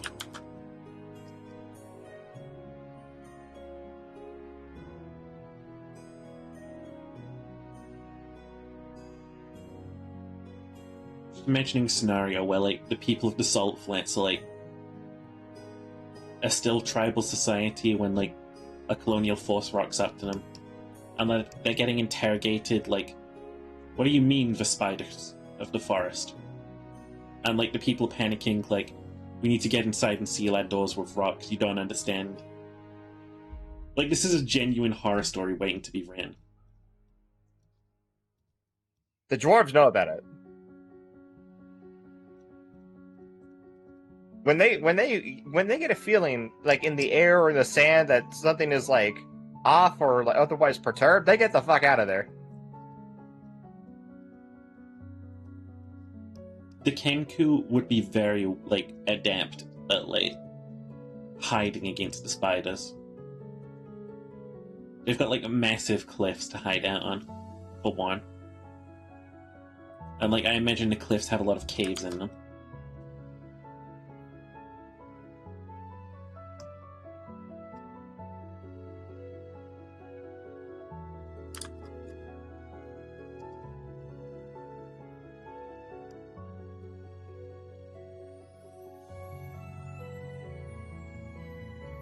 Cheery, that thing that you're doing right now, Yeah. that is You the should make perfect that into like teaser a image. piece. Yeah, you like legitimately, if you can actually make that into an art piece, like that'd be great. Like, that's a fucking Trevor Henderson I- level monster. I'm gonna frame that and put it on my wall. Like, that evokes such fucking unusual dread.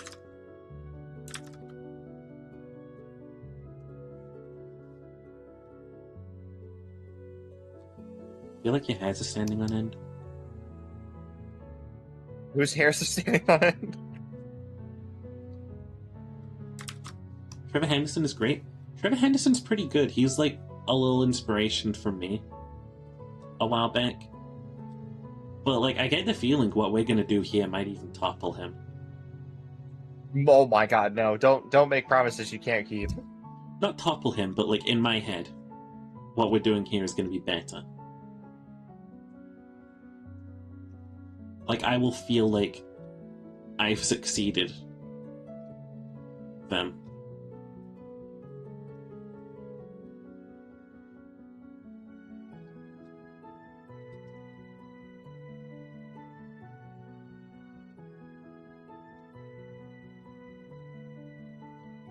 Like, this art project, once it's, like, fully off the ground. And the best part is you can play it. It's like, oh, you want to go through, like, a fucking campaign of this fucking hell? Okay. Make your character. Pay $10.99. Good fucking luck. No, we can't charge for this.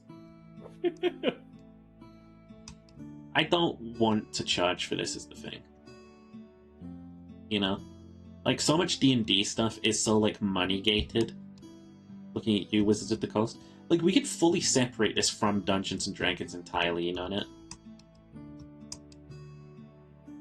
Just, I think it's probably a good idea, because that way you can add in what you want in. You don't have to be bound to existing lore. I think it would be wise. Granted, you might need to remove some of the more obvious "this is a D&D races, Yeah. and like replace them with our own new ones. What, like how in Warhammer, dwarves are called squats? Or I should preface by saying Warhammer 40,000. Yeah, I was gonna say because like dwarves are dwarves either way, Yeah. and dwarves are not a D&D thing, so we could still have dwarves and it wouldn't be a problem because Elves too. dwarves are a mythological creature, as are elves. But so things like Aarakocra. yeah, the ones that are very specifically this does not have an element of mythology to it. This is made for D&D. We can't say, oh, we just went to the inspiration of a giant and we made our own version of a giant. That's simple enough. We can't say, oh, we went and found the original Aarakocran mythology, because there isn't any. I think it would be very wise to separate,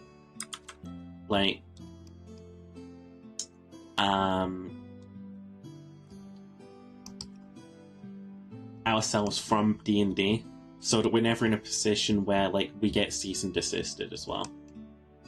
Because Wizards of the Coast sent the Pinkertons to a guy's house for receiving cards early. They sent the actual Pinkertons. They sent the actual Pinkertons. The guy got a Magic the Gathering cards drop early, so they sent the Pinkertons to his house. At which point he was allegedly harassed. So yeah, I'm down to rework the entire D&D system. It's just going to add a lot of manual hours onto this stuff. I have other games that don't abide by the D20 system. Yeah, that's When you what I use said. that. There's other gaming systems. I forget what they're called. Well, the thing is, if you wanted to go more on the horror thing, you've got stuff like the Call of Cthulhu systems. The Yeah. COC system is great. There's also... What's it called? It's a little complex. You have to roll D100s every time. Is this something you can do instead of D20 system, yeah? One's called Guts or something?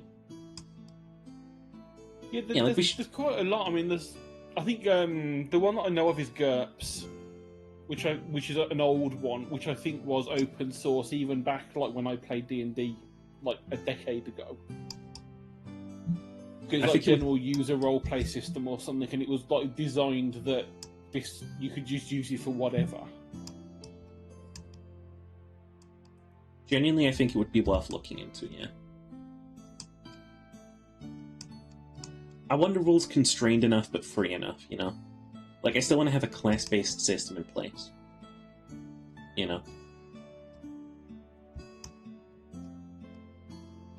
But I don't want to stress the player too much on, following strict adherence to guidelines and such. Guts Plus is still one. You think it's free, too? Okay. Yeah.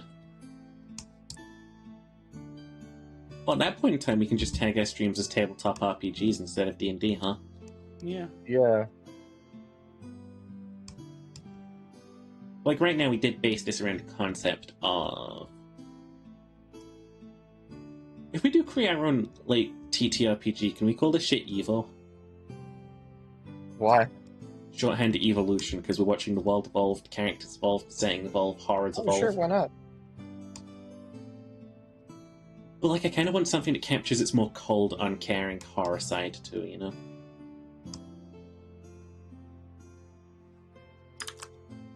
I'm trying to figure out the rules that a certain playset used, because it seems interesting. Each dice is for a different stat. Mm-hmm. 1 second, I'll see if I can't find it.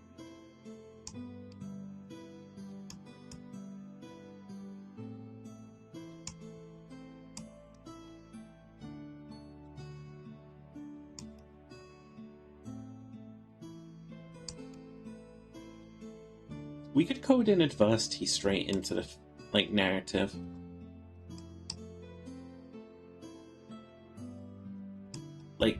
Built into the system from the scratch. No one owns adversity tokens. Yeah, that was a homebrew thing that was put into D&D because people hated the idea of inspiration. Mm-hmm. Adversity is just really good, though. I also like the idea of just calling them grudge tokens. Yeah, after the Warhammer.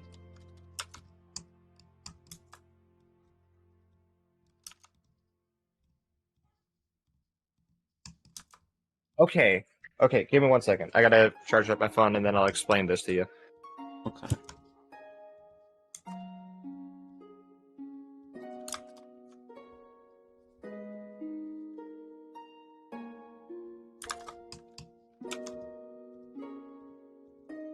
Marla is gonna throw a fit when this gets posted. Yep. Marlon knows what he's in on. He has no idea what he's in on. Marla indeed knows what he's into.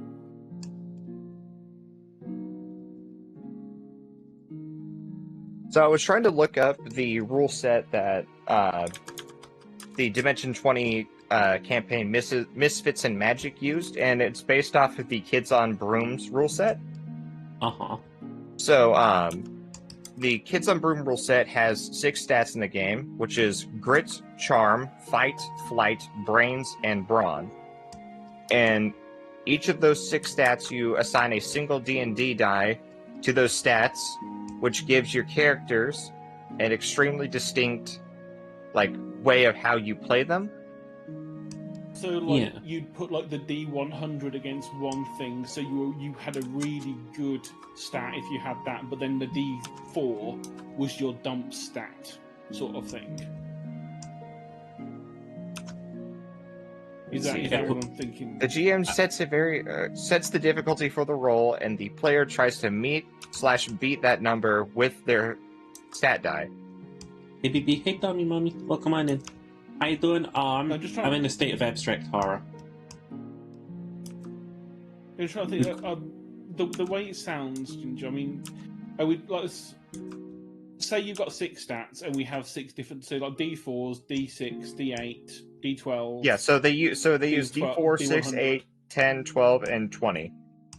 Okay. But I feel like if then, we were going to make this a know. system, we could add D100. So you add say you could say right, you've got your strength stat. If you want to be a strong character, you add your D100 to that because that means you can be really fucking strong.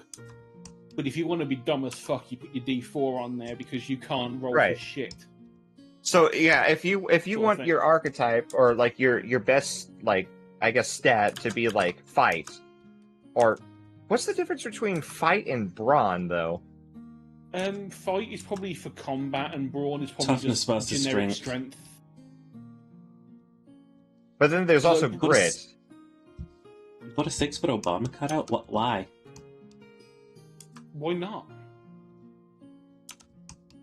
I don't have a lot of room in my house. I can't imagine. Yeah, I guess if you want to be the really strong, or let's just use charm for example. If you want to be the really charismatic dude, you'd assign your D20 to charm, but also you're not very good at fighting, so you put probably your D4 on brawn.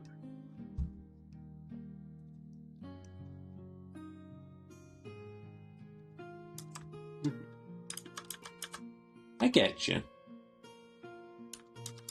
Definitely something we're going to have to think about now. Now that we've decided to cut ties with D&D, D&D is over.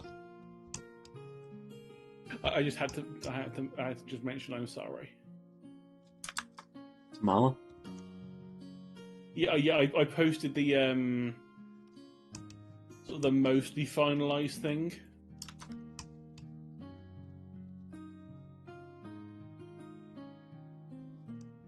I want to write a story about this creature now. Tabletop RPGs stuff.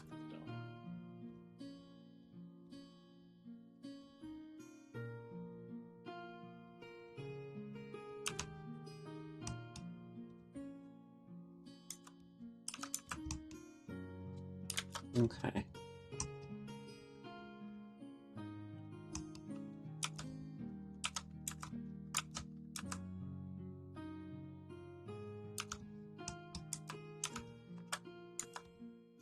Yeah, OBS, I'm aware that I have updated my stream info now. Please get rid of the green box so I can type into the title box underneath you.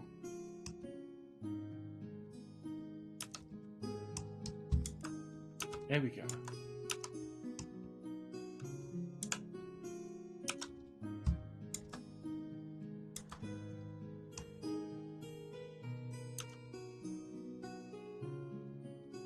There we go. Yeah, severing ties with the D&D franchise is probably like... Because I'm so down to make this like a big thing. I mean, especially with how they've recently acted with their licensing stuff. Yeah. We do not want to give them any traffic. They need to Step up the game. They need to learn what they've done. Right, now to undo a bunch of this stuff. Oh, that forest is looking nice now. Put the shading in and everything. Gorgeous. It's got differing on the textures.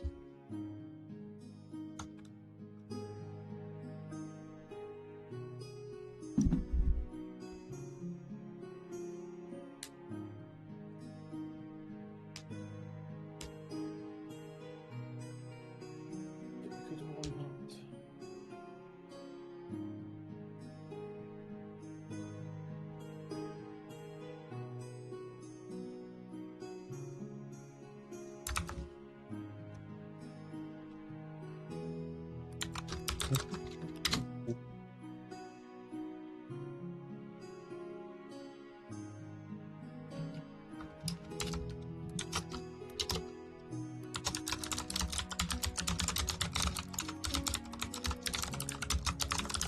I'm in a scary place right now. Yeah. I'm just looking at what Jerry's making. We craft horror. we craft horror. We We try to do other things, but we always end up back at horror.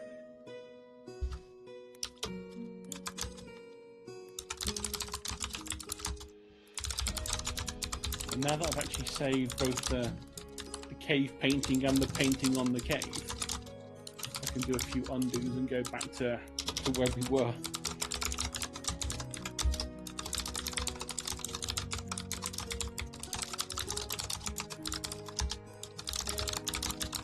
William the clerk typist.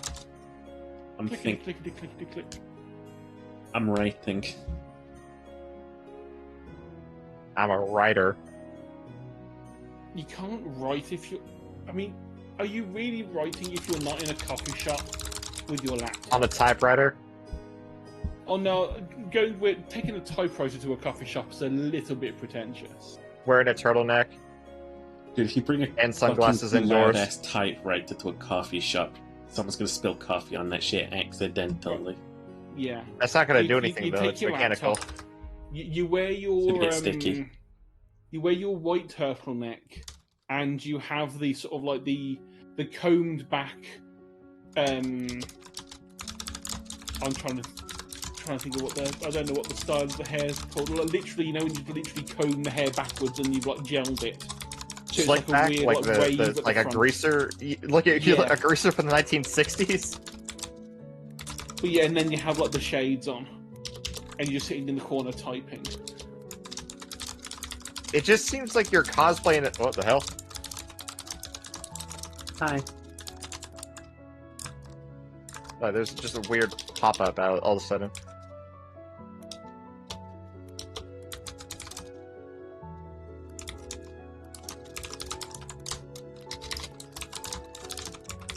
I hate how there's 4 people watching this madness unfold on my stream. Well, currently, technically, they're watching an ad, but Shut up. still.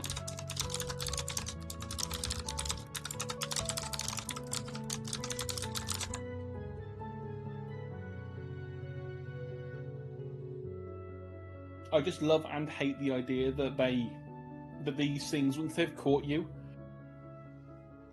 they might not necessarily kill you straight away, because obviously a lot of spiders will paralyze you to keep you fresh. They web you up and hang you underneath them. How long until you die? If Is you're lucky, it until you starve or until you dehydrate? I was gonna say, like, if you're lucky, 3 days. Depends if it hangs Well- you upside down. True. So it's probably going to hang you head side up to keep you alive as long as possible. It's literally going to be walking around with you underneath it, and it's going to be using its weird little grabby hands to pick pieces off you when it's hungry. And so either if you're lucky, you will die of dehydration first. If not, you're going to be dying of blood loss. As it just rips parts of you. Although to be fair, it'll probably end up ripping a leg off and then just like sealing the wound with web, and then carrying on its merry way while it's just having a feast on your leg bone. A human can survive a week without water and a couple without food, I think. No, with water, you can last about 3 days if you have no water or no fluid whatsoever. Food, it depends how fat you are. Average person can last probably about a month. Fat person like me could probably last a good 6 months as long as you had water.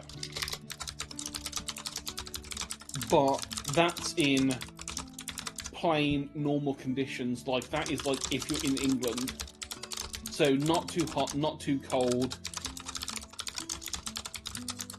and yeah, it's not like extreme temperatures. If you were in a very dry environment, such as the Salt Flats, you're going to need a lot more water. So you're probably going to last maybe a day and a half without water. Just because the nature of it being such dry air. Unless the webbing is waterproof and it keeps moisture in, because that way it just keeps you fresher for longer, I don't know, that would be even cooler.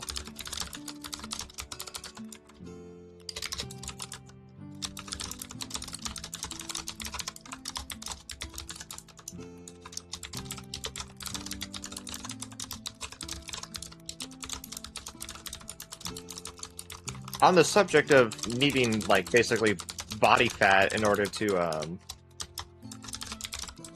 basically survive without food, there's a show called Alone, which is, like, basically like a survivalist stress test show, where they take a whole bunch of people and they isolate them in certain areas. The one that I watched was they were in, like, the Alaska wilderness, and, the dude who got second place in that show basically only got second place because he was essentially obese. Yeah, it's surprising how, I mean, I think the give or take, it's meant to be a pound of fat is 3,500 calories. It's obviously, it depends on the kind of fat and several other factors, but that's like the average guesstimate. So if you've got like 20 pounds of fat on you, that's 70,000 calories. If you use 2,500 a day, that's going to last you a while. If you have 150 pounds of fat on you, you're going to last a lot longer, assuming you can get the minerals and water to survive long enough to utilise that fat. I mean, the longest I've gone without food as a test for myself was I went for 5 days just having water, and I was fine. The only reason I stopped is because you just start like just getting bored, and you're like, I just want something to eat. But yeah, if you're fat, you can, like, people have done this, like, water fasted for like a month, like 28 days, and it's one of the ways that some people try and lose weight quickly. I mean, it's pretty insane. It is insane just how, like, adaptable the body is. I mean, I think during that week when I didn't have anything, I lost like 5 pounds. I was using like a pound of flesh per day, essentially. Which is way more than you would normally need. But your body doesn't realise that, so it just starts... When you've got so much of it, it doesn't try and sort of limit itself. It's like, oh, we need food. Just take as much as you can, and you drop quite a bit. It's only when you start getting to like the 20%, 15% fat limit that your body starts slowing down and going, oh, hang on, maybe we should like hold back. We're running out of supplies here. Yeah, it's when your body starts to subconsciously go into like panic mode that things start to get a little bit bad.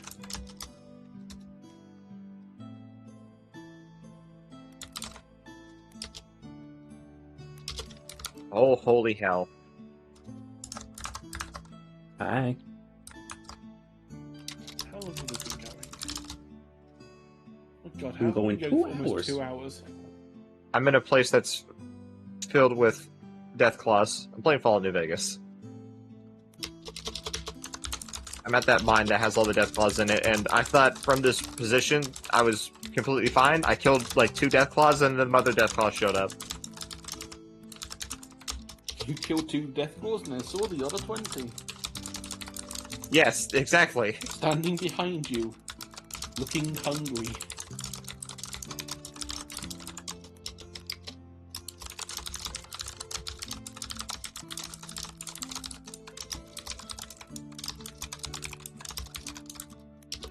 I wonder, do we have?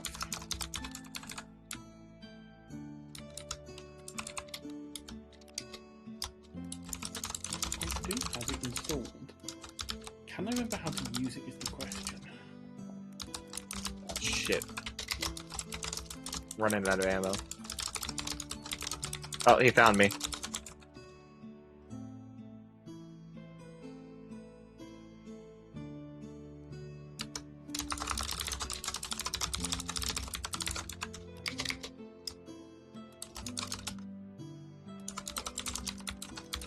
It's going to be a window capture.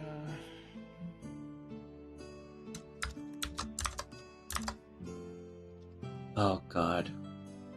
That works for me. I accidentally just unleashed a horror. What have you done? I got inspired by what Sherry made, so I wrote a piece. You wrote a piece? I wrote a little thing. Ah. It's a nihilistic, horrible thing. Expanding on this thing is fucking terrifying.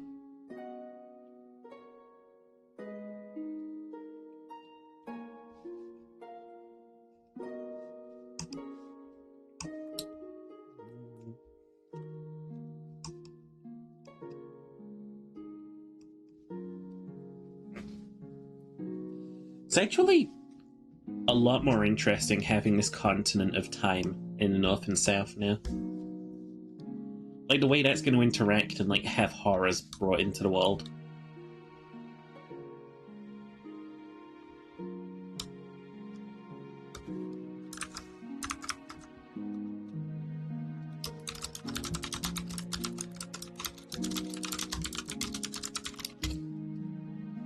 Did you ever come up with another version of the drill ants, Shiri? When you say version, what are you? Are we talking like? Like they had like different forms. Oh, well, Like not they're really- polymorphic, right? Yeah, I'd not really gone that far. I think the only 2 that I'd done anything with were the basic ones. So we've got like the worker and the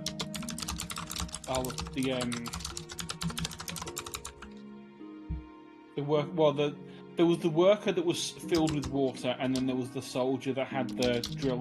No, I can't. Yeah, the soldiers was. I can't remember if it was the soldiers that had the drill. Soldiers had the drill mandibles, right? Or was it the workers that had the drill No, it mandibles? was the workers that had the drill mandibles because the soldiers were. It was the weird way that the soldiers had to feed the drill ones. Or Yes, it's like a reversal thing. Yeah, it's that sort of weird bit.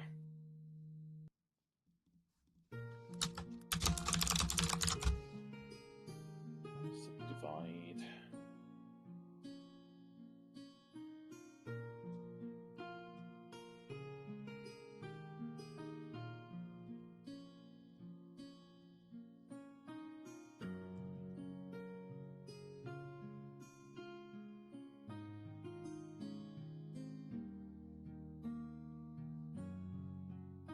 Mm-hmm.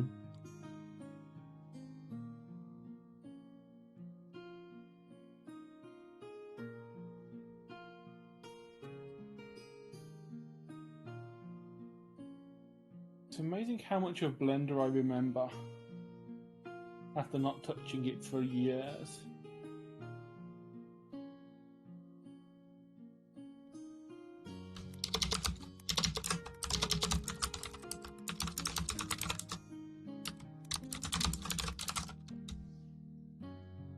Granted, I was never that great with Blender, but still.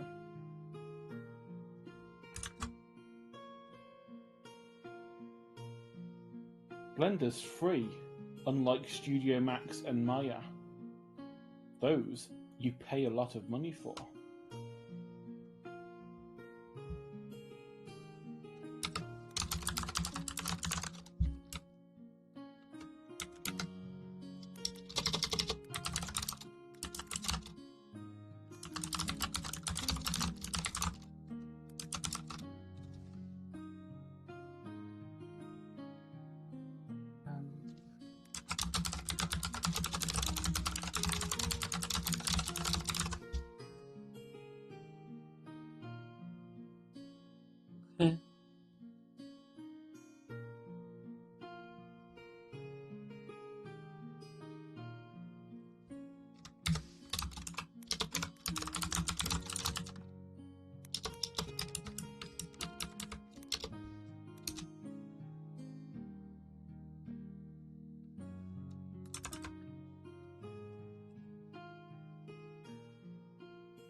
Hey.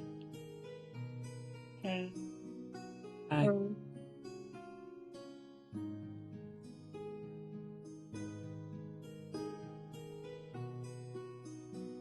Hi.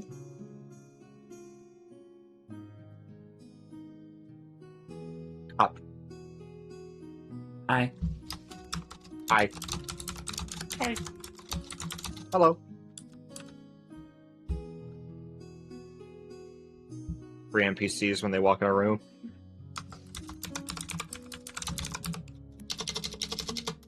You come to the Cloud District often? Who am I kidding? Of course you don't.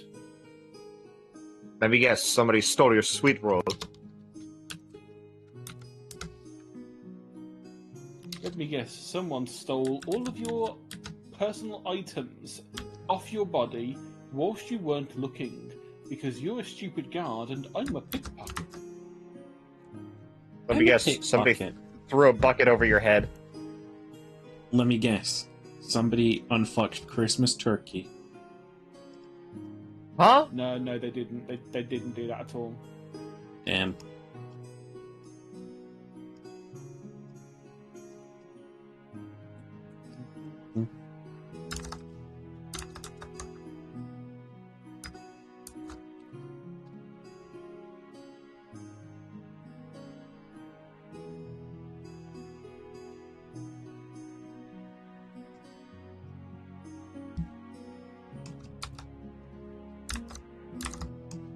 Portray a fucking desert.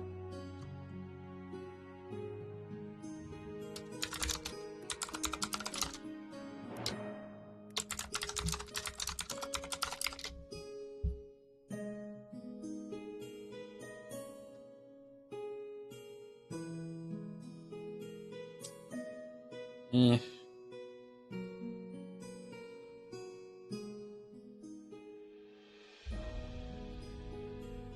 I just need rudimentary.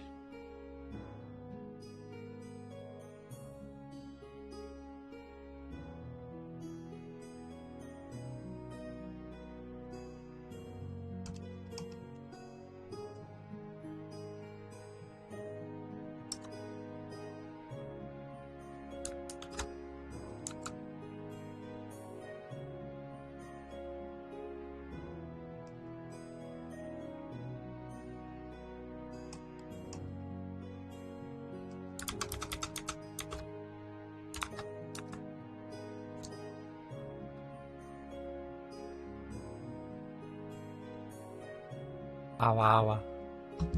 Ah! Awa. What's that? Thank you for the follow, George. Welcome on in. Are you 3D modeling a jelly bean? Ever played D&D before?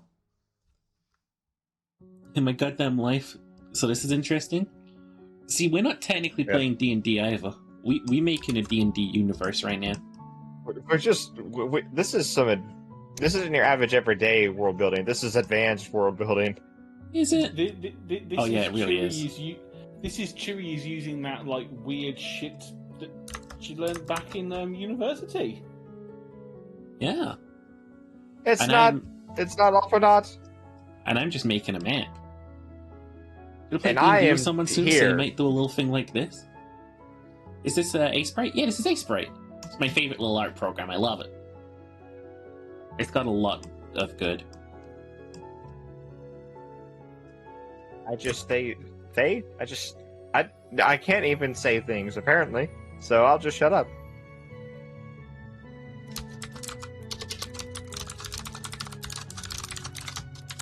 Ginger is our history expert. Am I?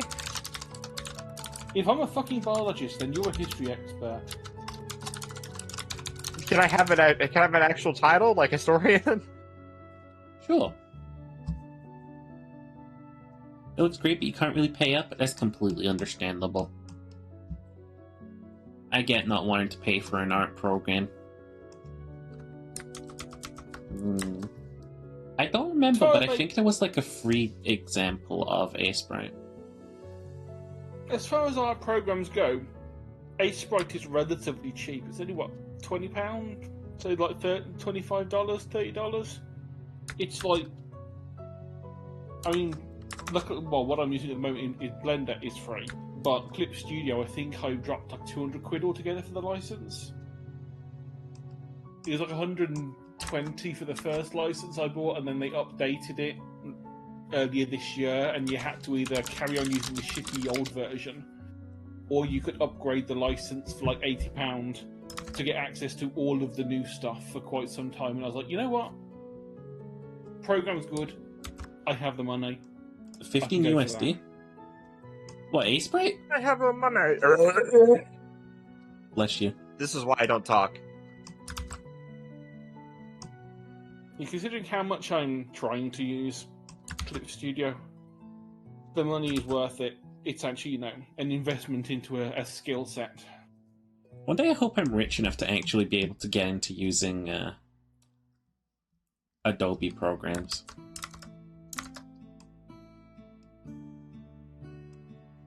You know? Can you not modify icons anymore? Depends what you mean. Because I remember there being a super massive hubbub about Adobe making every single program icon the exact same color. Oh. I didn't know nothing about So, it.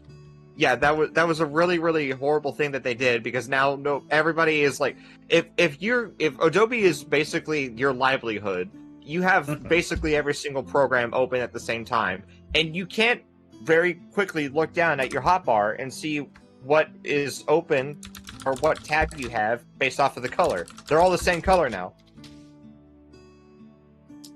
Do you have any other good alternatives to Aseprite? I swear there was one I used to use. JonTron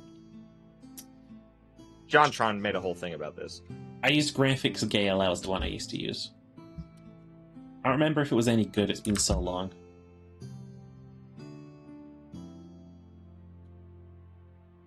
You know, I haven't really used many free, like, 2D art things in the past. I mean, the only one that I really remember was GIMP, which is not a good option. It's good if you have nothing better to use, but it's not great for art and pixel art and whatnot. It's more for, like, cheap photo manipulation if you don't have the money for Photoshop. Or you don't want to, you know, sail the seas. Yarg. If you just want if you just want an app that allows you to draw on your phone, I use Ibis Paint X, and it has ads on it, but the ads aren't really that intrusive, and even if they are, you can just pay like $5 and get rid of them. The Autodesk app's pretty good as well. I think it's Autodesk Sketch is free and doesn't have ads or anything, because I had that on my tablet at one point, and that was pretty decent. Also has the benefit of it being on a tablet. If you have a pen that works with a phone touchscreen, you can, you know, draw properly on it rather than just using a finger or anything like that. But honestly, the easiest way would be go to your search engine of choice and type in free pixel art program, and there will be at least 100 web pages with a top 10 list of which the best ones are, with links. Honestly, it's what I did.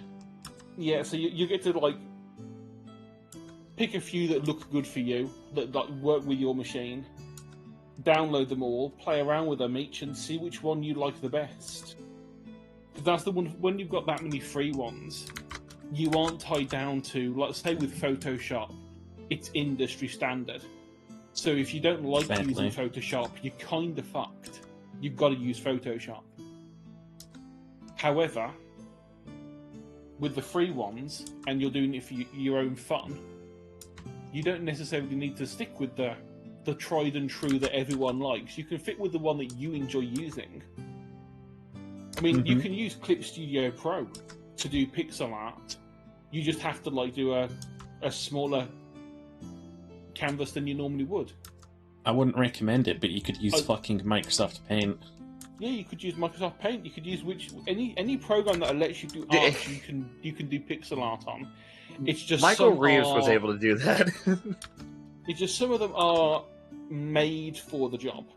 It's like Clip Studio Pro is made for drawing manga and doing animations and stuff like that, whereas Photoshop, it's mostly for doing like effects and photo manipulation. They're built for different things. So it really can be a case of like, go find one of the top 10 or top 20 free 2D programs and play with them. See which one, works for what you want to use it for. It might just be that there's that one that just happens to have a tool in there that you just absolutely love, that all of the other ones don't have. I mean, for me, it's absolutely Aseprite. This shit is god tier. That might not be your cup of tea. And that's okay. You are allowed to have an opinion that does not fall in line with others. Yeah. Exactly. Unless it's cheaper. Unless that opinion is pineapple on pizza, in which case I will banish you from this realm. In which case, we are correct. The pineapple on pizza is perfectly fine. Yeah, it is not. I'm going to judge the fuck out of you for that. Pizza doesn't exist in the traditional sense. Please judge us, Ginger. It's not like we spend our entire life being judged for being British. I don't look. It's not even the fact that it's pineapple. Any fruit does not need to be on a pizza. I don't think. When I think I want pizza, I don't think, ooh, I need to put some slimy fruit on this. It's not the fact that it's fruit, it's the fact that it's acidic. You put a goddamn lemon on the pizza, see what happens. I used to put vinegar on the pizzas at school because it made the pizzas palatable. You know the really cheap, shitty school pizza you used to get? Librasprite. Wait, this looks exactly like Aseprite. Do you guys have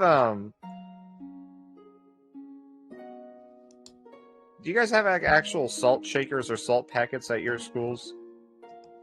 I can't actually remember what we had. I think we had. We had both. I think there was a salt shaker at the end of the dinner queue, so that once you finish paying, you could salt your fries or whatever you picked up, and salt your chips, salt your potato balls, and your various other potatoey goodness, and salt and vinegar your pizza to make it edible. I ask because Michelle Obama took that away from us. did she? It's because Michelle Obama believes the things that salt is. Yeah, salt is bad for you in large quantities, but you know what else is really useful for life? Salt. Salt. You found I Ace would Sprite not- for I free. would It's not called be- Liber Sprite. This is scarily close to Ace Sprite. Yeah. I would. This I is would not this be is why. Okay, surprised. this is gonna be like a hot take here, but this is why I don't judge people if they eat their own boogers. Just as long as you don't do it in public. I'll judge you. Anything that leaves your body shouldn't go back into your body. Look, your mucus has salt in it, so Name something that leaves your body that you should put back in your body. blood. If your blood William, has you're left talking, your you're body, talking to it was somebody weak who's blood. donated blood and plasma several times. Okay, well, I donated a bunch of money to help the vets, so... It's true. He did.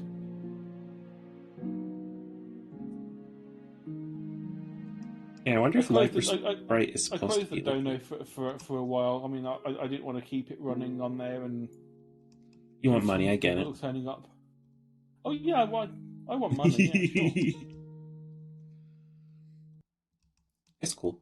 But I think it was $15 off the the $100 goal. No, So Not what I'm bad. gonna do is I'm just gonna. It's I- you I- just. Are you okay?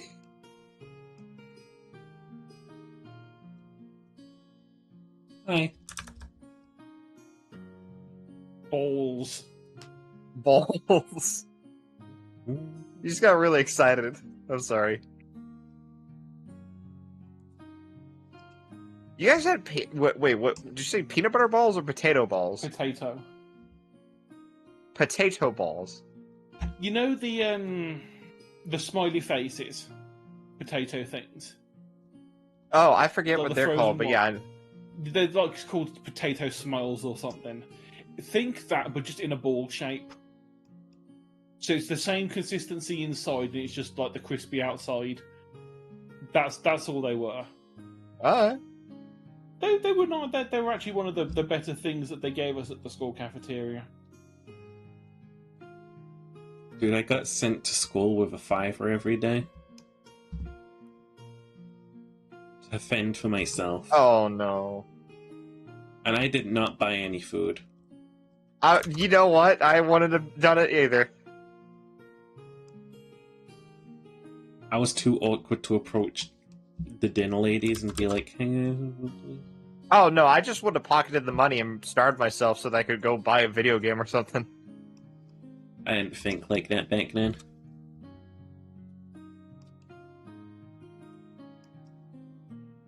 Yeah, no, Josh, that looks like an exact like carbon copy of Ace Sprite. Like this just got me wondering, like, how legal is that? How legal is that? Is it a protected thing? A-Sprite? I don't know. I think it's one of those things where it's like Ace Sprite was being made, and like the creator of Ace Sprite charged, but like the open source is still out now. Like how OBS exists as like the happy little free version, and Stream Elements is the copied Of code. he who shall not be named? Not Stream Wait, Elements. you mean Streamlabs? Yeah, Streamlabs, who used to have OBS in their title but had to remove it because OBS told them to stop. BS told them you're a dickhead. OBS publicly fucking rinsed them. And you know what? Stream Elements was found to be copying like another fucking like mobile streaming service as well.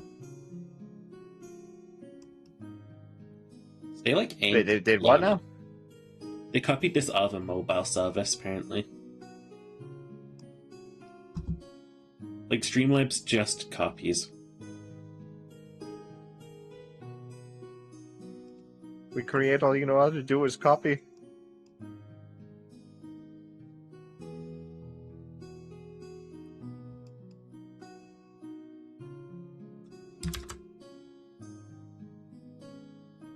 Yeah, that story I wrote up is kind of an introduction for Kaneko and Marla to be like, oh, what happened while we won in the call or stream? And you Like, what go, happened is terrifying things happened. we made fucking long legs worse. We made the long What- legs even what- worse. What happened is Chewie got bored and started 3D modeling the fucker. You heard for Panic at the Disco. Now get ready for a Yikes at the Yard. Out of Panic at the Disco, now get ready for long legs in your lungs. Long legs in your lungs. No, that's lung legs. Long legs in your lair. And the worst part is, even before we made long legs, we'd already thought about it being different types of them in the southern biome as well. There's There gonna be was the another cat- long legs. There were 3 ones. Well, there were 2, and then I thought up another one yesterday. There's the long legs that we know, which is this forest one. There's a cave one that's like our version of a hook horror. It's sort of I like, thought of another one too. Oh, okay. fuck me. I like the idea that in the northern desert, there's just these really chill ones that sort of travel around, like pushing around like little stick piles that they live inside of. And they're like, like completely tumbleweed? passive. Yeah, they're like just completely passive. Like they don't mind you being there. I like that. I like ones that just vibe. I just want a peaceful one, you know? Like maybe there's like a local custom, like you have to bow to them and maybe they do like a little wiggle. Maybe they've realised that by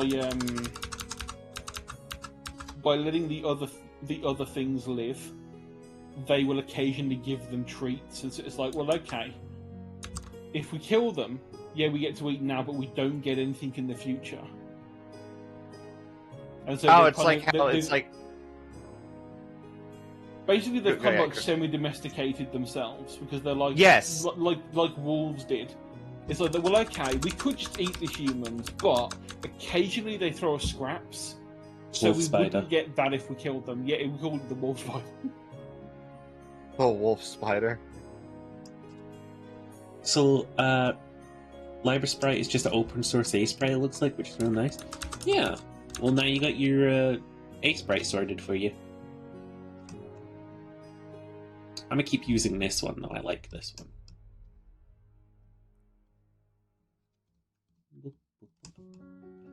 Even if there's no difference, apparently.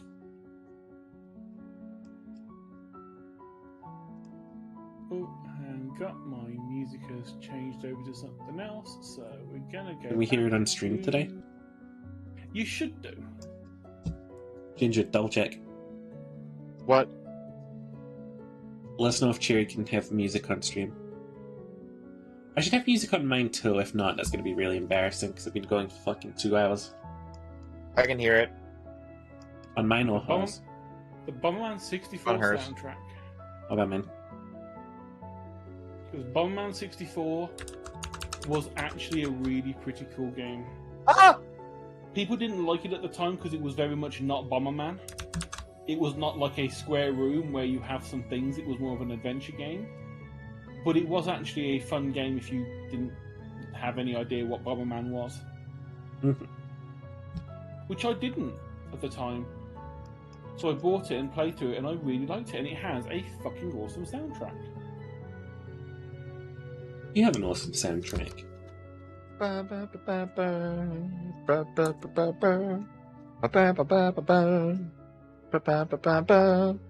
miss the times when all video games had actual good soundtracks. Doom Eternal, Atomic Heart. They're good soundtracks. No, Atomic Heart and Doom Eternal have busting soundtracks.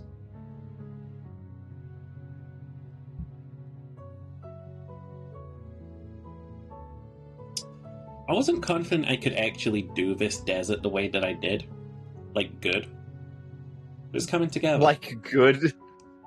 Yeah. Wasn't convinced I could make it good, but I've really sort of like narrowed down to shifting sort of sans texture.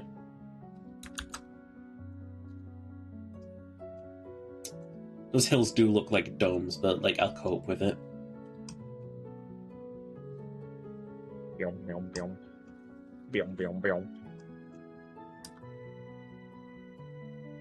Now, trying to remember how in the world do groups what groups. Does A-Sprite have a fill tool? Yup.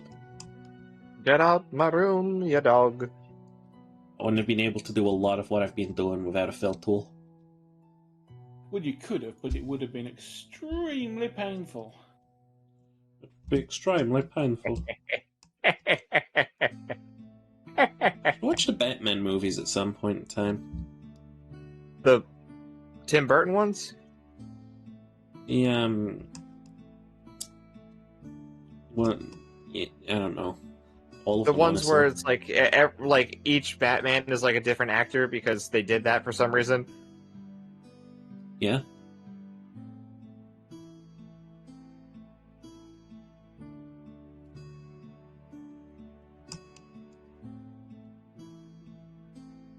I don't remember. I think it might be in the new Titans show, which is also a pile of garbage. But this one section in it, Michael Keaton reprises his role as Batman, and he's awesome. He's awesome.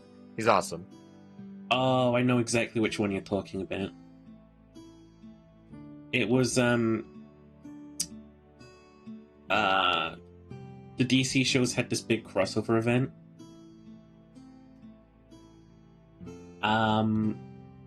They wanted to do Crisis on Infinite Earths. If you know that story point. Oh, it's in the Flash. Yeah, it's in both. Like, they had The Flash, Green Arrow, Legends of Tomorrow, and Batwoman for a while. Rest in peace.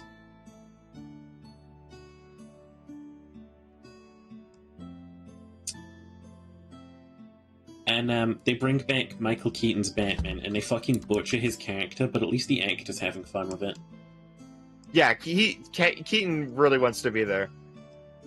It's Yeah. like when fuck, what's the name of the actor who played Luke Skywalker? Mark Hamill. Mhm. Mark Hamill hated the new Star Wars movies, but he loved playing as Luke Skywalker. He liked being Joker, too. He loved being the Joker. Yes, What would you recommend you can tell. starting one of these worlds? When I started this world, I'll show you the steps I took, because I still got the piece.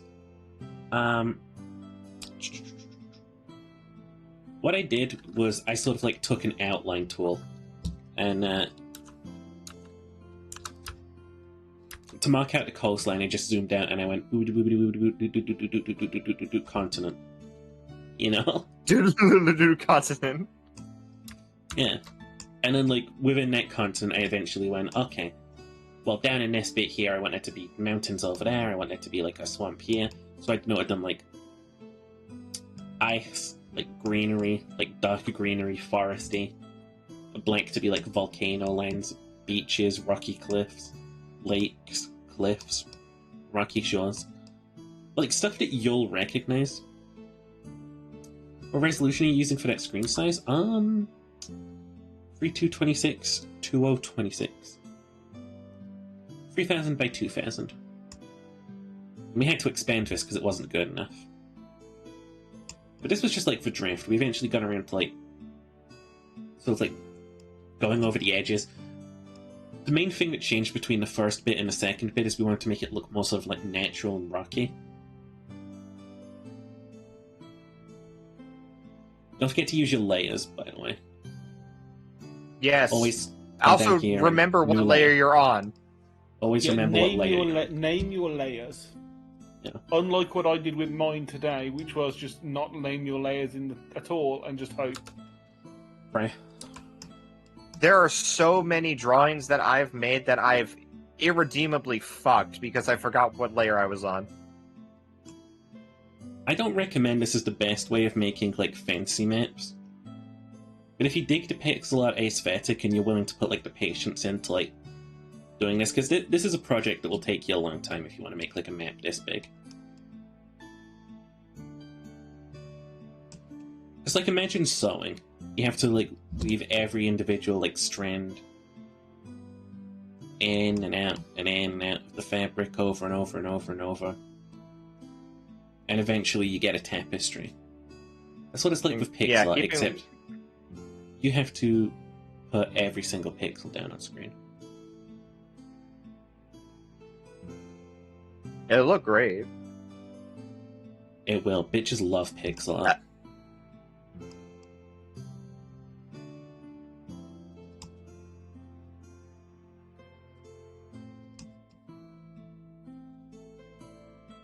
Chicks dig pics a lot. Is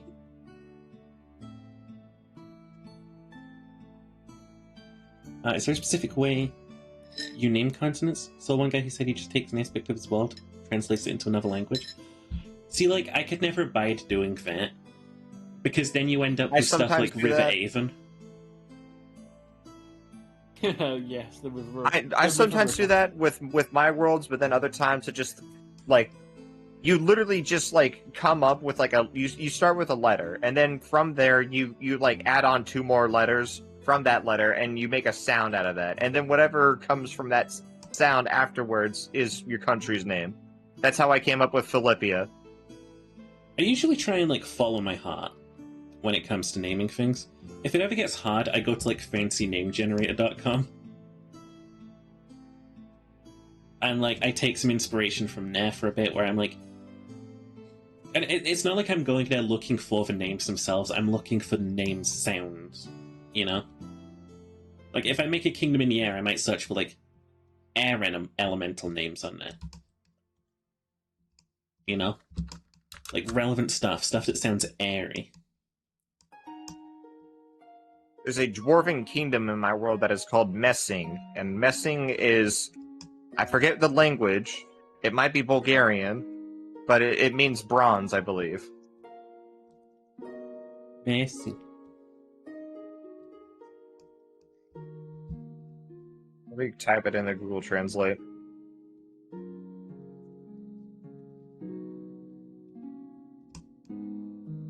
But yeah, so literally it's just called the Bronze Kingdom.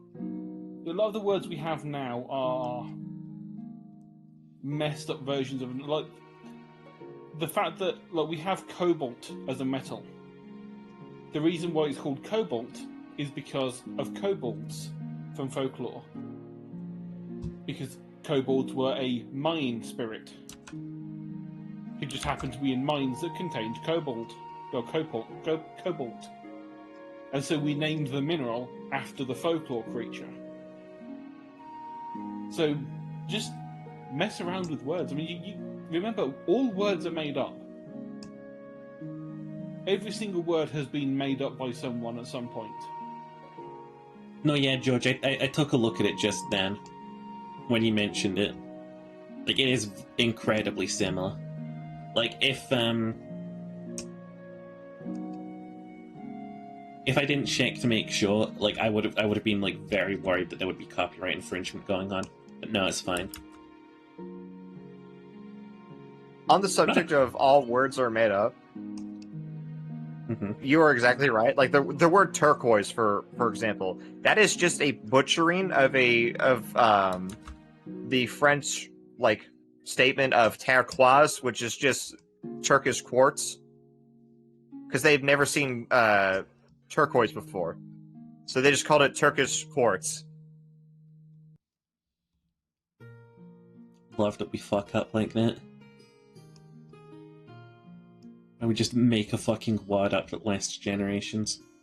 Yeah, they're like, a bunch of French people went to Constantinople, or at least at this point it was probably called Stamboli, which just means the city.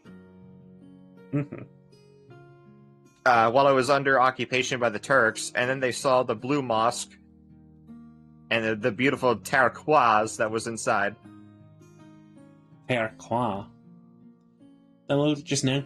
You developing a world, baby? Hell yeah, we love to see it. I'm glad to hear about other people's projects while I work on mine. I just feel like we're all moving towards something, you know?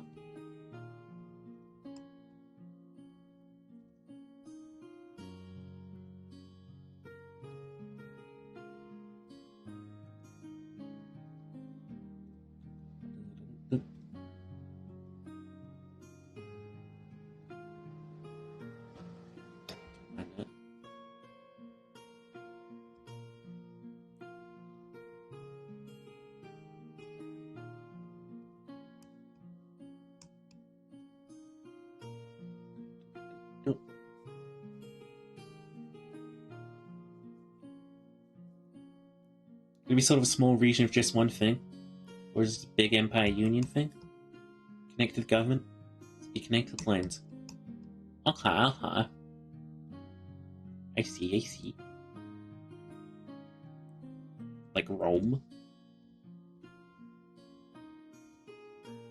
Rome was a really basic empire, I gotta say. Rome's. The more you read about the Rome, the more you realize, man, it really is no wonder this place had civil wars every 2 years. This thing could not keep up. Like, it was destined to fall. And it's not the problem that it was a republic, because then you have the Serene Republic of Venice, who only had one major revolt in the 1400 years that it existed. It's just like Roman rulers make bad decisions everywhere you look.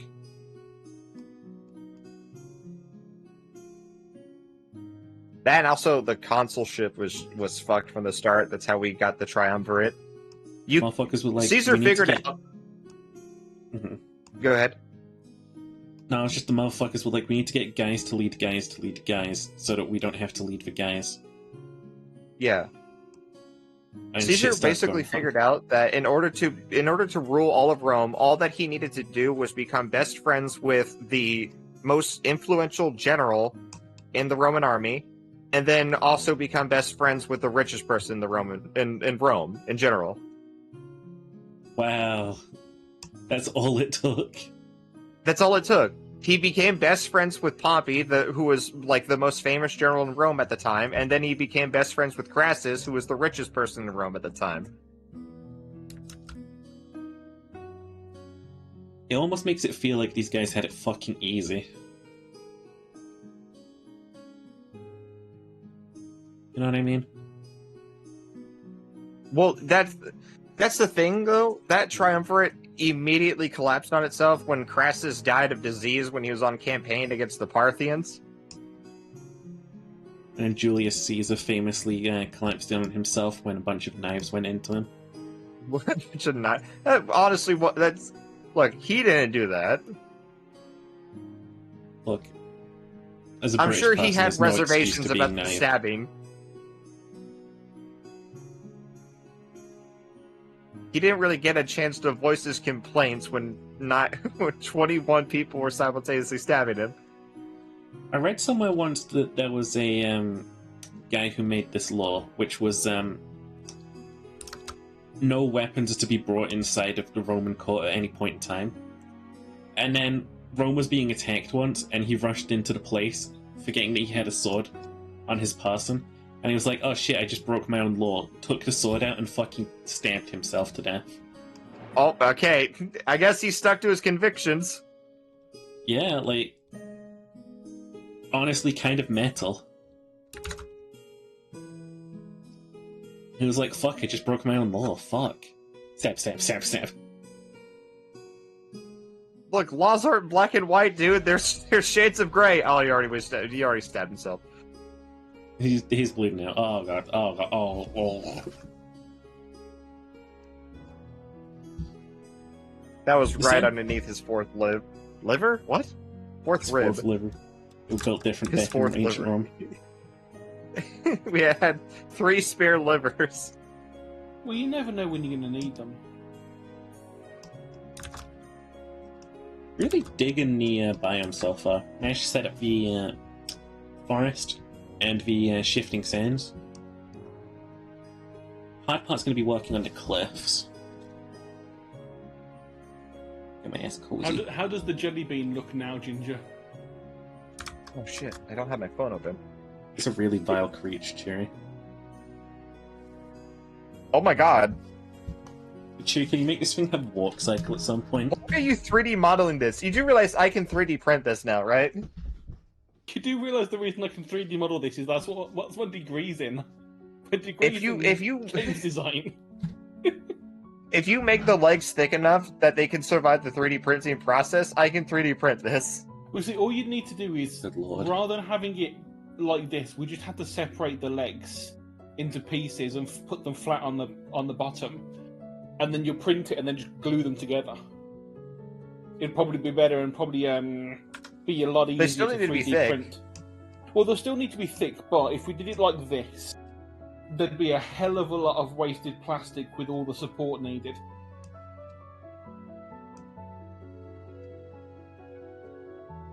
Whereas if we like made all of the legs flat, you could print them all and then just like stick them to the side.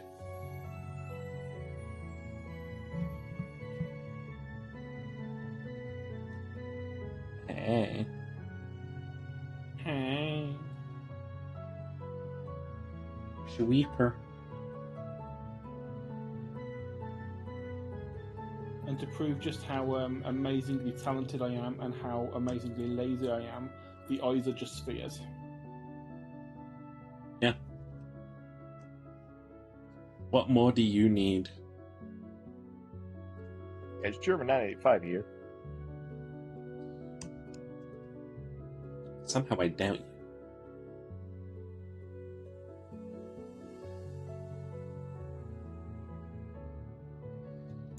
This area up here to have a very similar shade.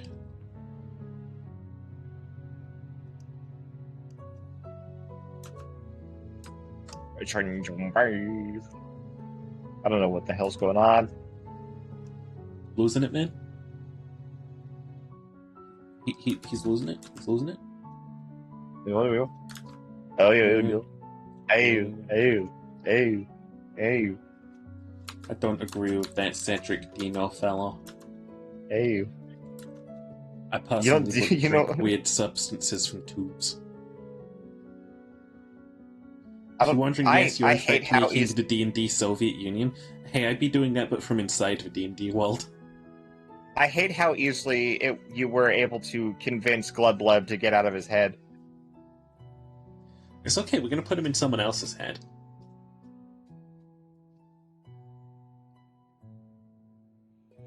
We're gonna put him in someone else's head. He's a being that deserves a right to live. We're going to put Gleb in someone's head.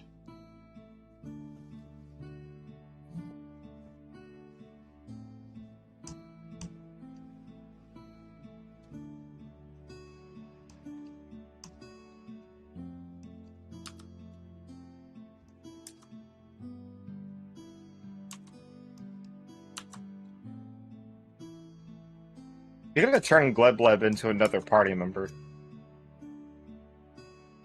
If that's what Gleb wants. Am I going to have to prepare for the eventuality that I'm going to be juggling, like multiple characters? You may have to prepare for that eventuality, yeah? I mean, if it's any consolation, as a DM, you were going to be juggling multiple characters at a time anyway. Fair enough.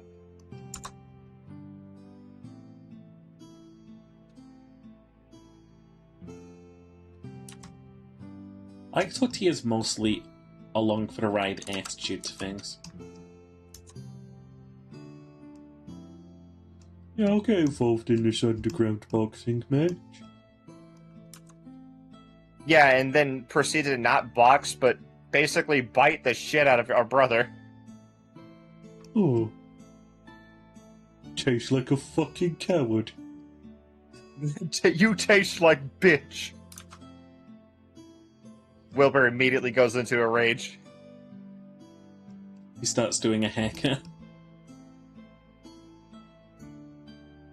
Let's do that. Everybody gangster to the turtle does a hacker.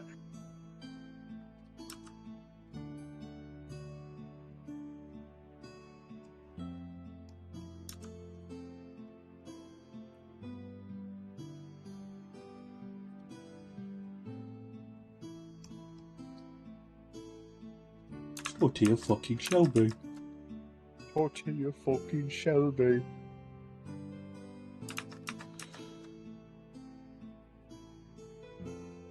Oh, I can't wait. There's so much shit I can do now that you've actually met another Dino. Double Dino, double trouble. Double trouble, especially because of Wilbur just being the Legendary. hothead that he is. The stupid hothead. How you doing? Hey, What's your source for this, Wilbur? My source is I made it the fuck up, mate. sources, I lied. Wilbur, you swore! I lied. Shitty, well, I'm sorry to hear that. I hope the stream can bring you some comfort in these trying times. Interest you in an eldritch horror in these trying times. My source is your mother. Source is I go into rage.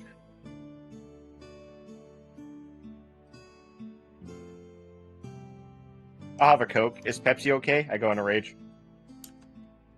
Barbarian. He's a fighter barbarian.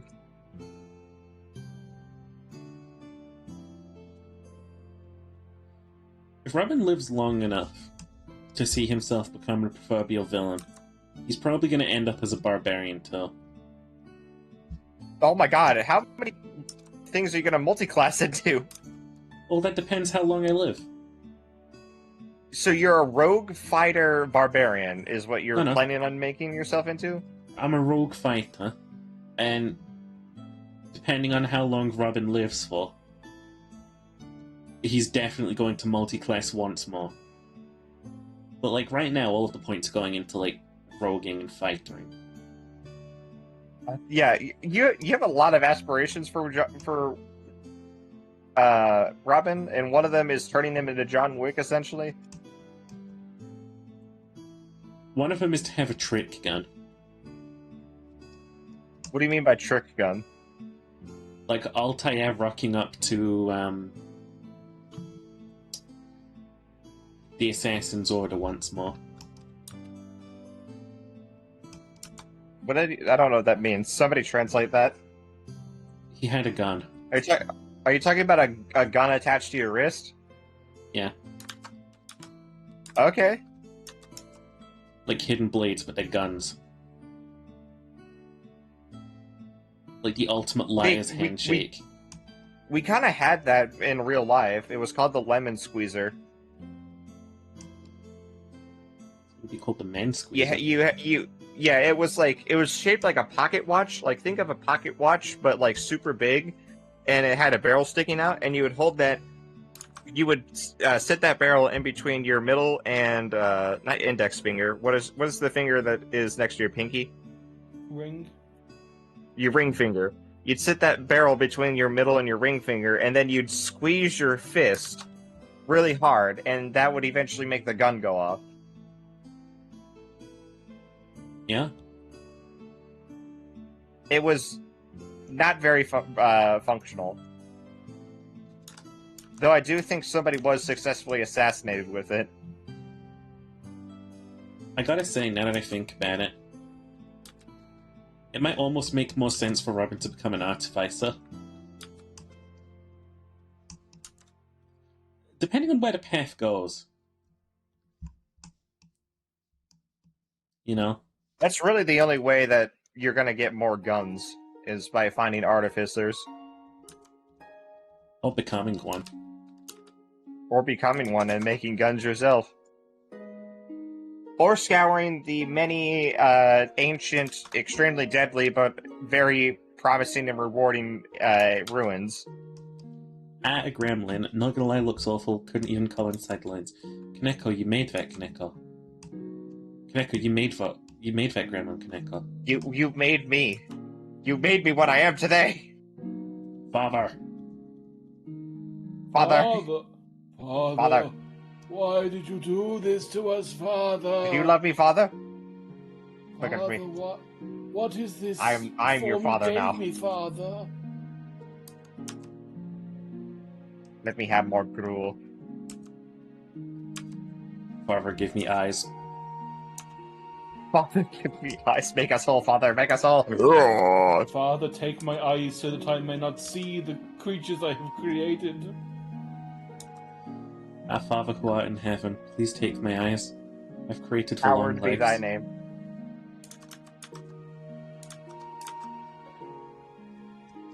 I would pray Our for redemption Father if who I art created for long pitiful. legs.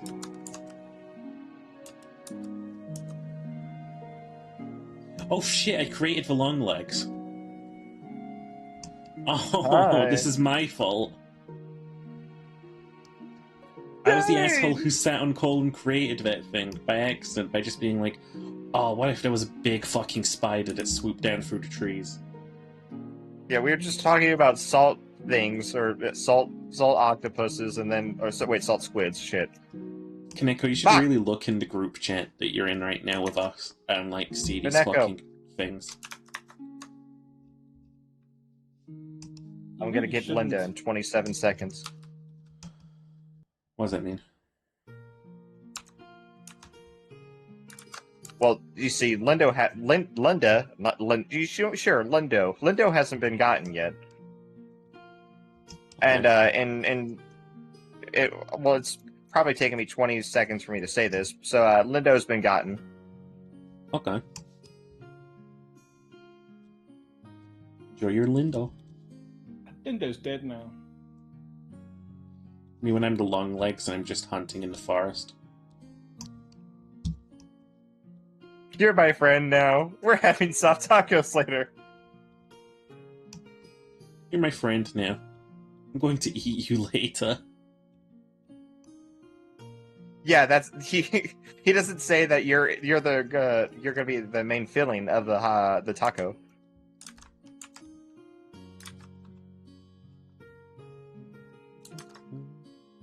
Me, I made a friend in the forest today. I call him Mr. Leggy. Mr. What? Wait. What did you say, child? Druid's Mr. just finding a Leggy. fucking long legs in the forest. Like, he's Oh, a it's like in friend. fucking Far Cry Primal, where the like little girl is like able to tame the bear. Yeah. It's something like, along to the the lines of rest that. of the fucking civilization, those things are fucking death monsters from hell. And to this little girl, it's like, it's the forest friend, because they're just like born with natural druidic affinity. Well, you know how it also could just have the horror aspect of it, of like, you know how basically every single time you have a horror setting, for some reason the demon doesn't attack the child, it just makes friends with it. Yeah.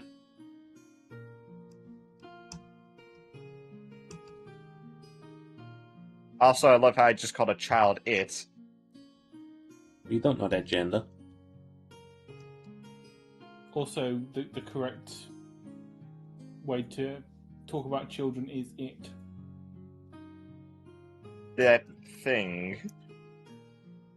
Thing over there, breathing. The That crotch creature goblin over that there. barely knows how to stand.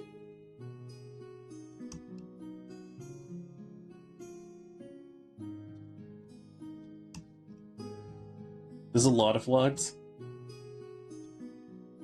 Yeah, there's a lot of words. I don't know where I am or where I'm going. How I live my life. That's 10 words.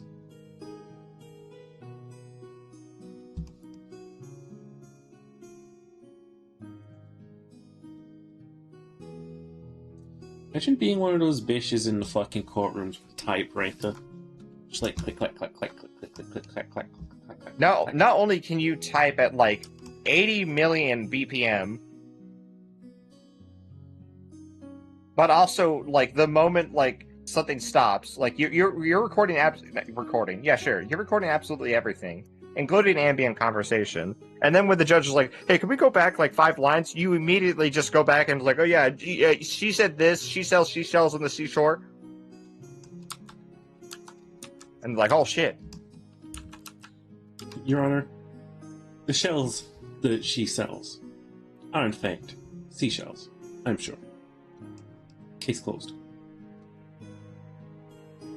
I can't do that one fast because we're sure. The typewriters aren't even typewriters, they are. They are. Long legs are horrifying, you gonna go shower now? That'd be my reaction to seeing the long legs with the The log legs. long legs. The log legs is one that when you give a long legs A steroid, job in lumberjacking. a job in lumberjacking. Yeah. The lumber legs. The salami lid. Fit. Dunno, dunno, dunno, dunno.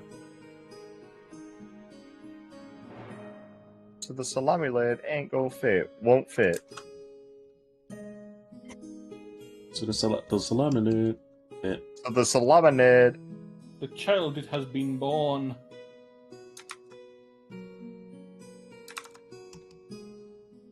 Nah, Kaneko, you're just wrong. Cope with that.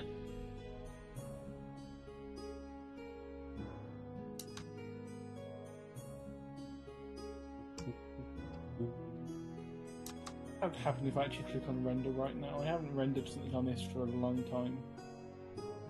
Oh yeah, no camera found. That would be helpful.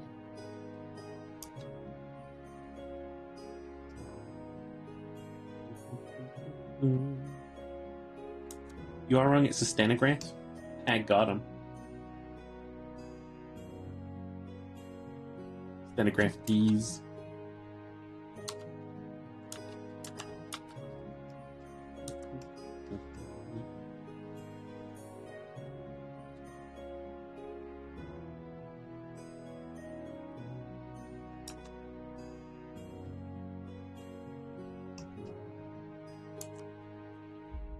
God, I really should have added this detail in before doing this. Oh well. And for penny and for pounding.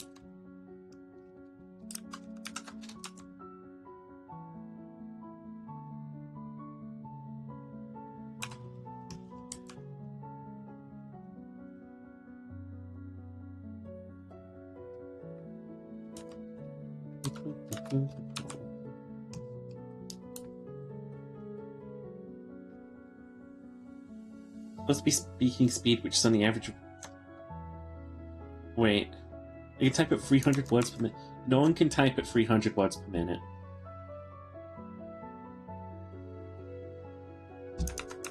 No one can do that.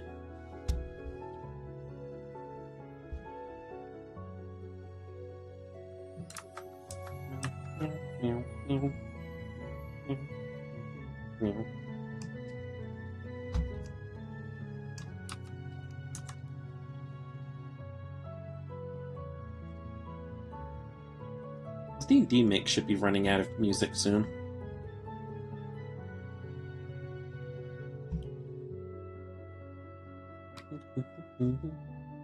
Phonographs let people do that? Yeah, but it's still not happening. That'd be crazy. Humans weren't meant to type like that.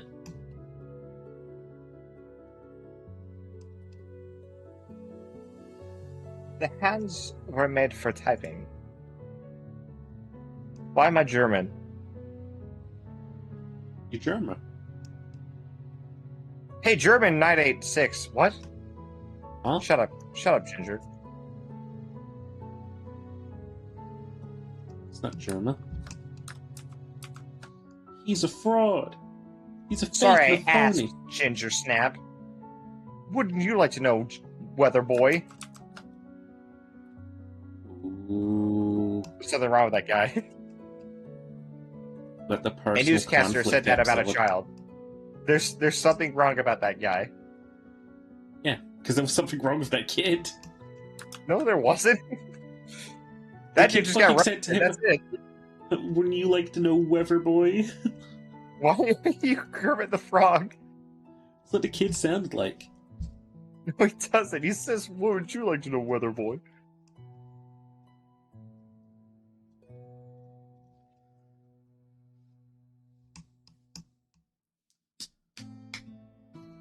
Oh, hi.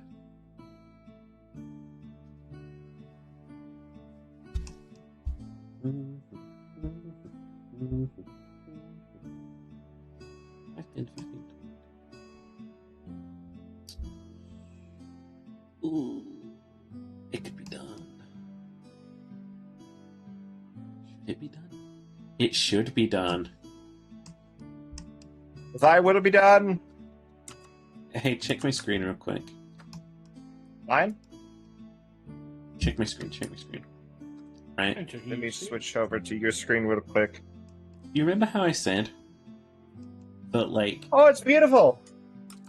And you remember how I said that per biome, right?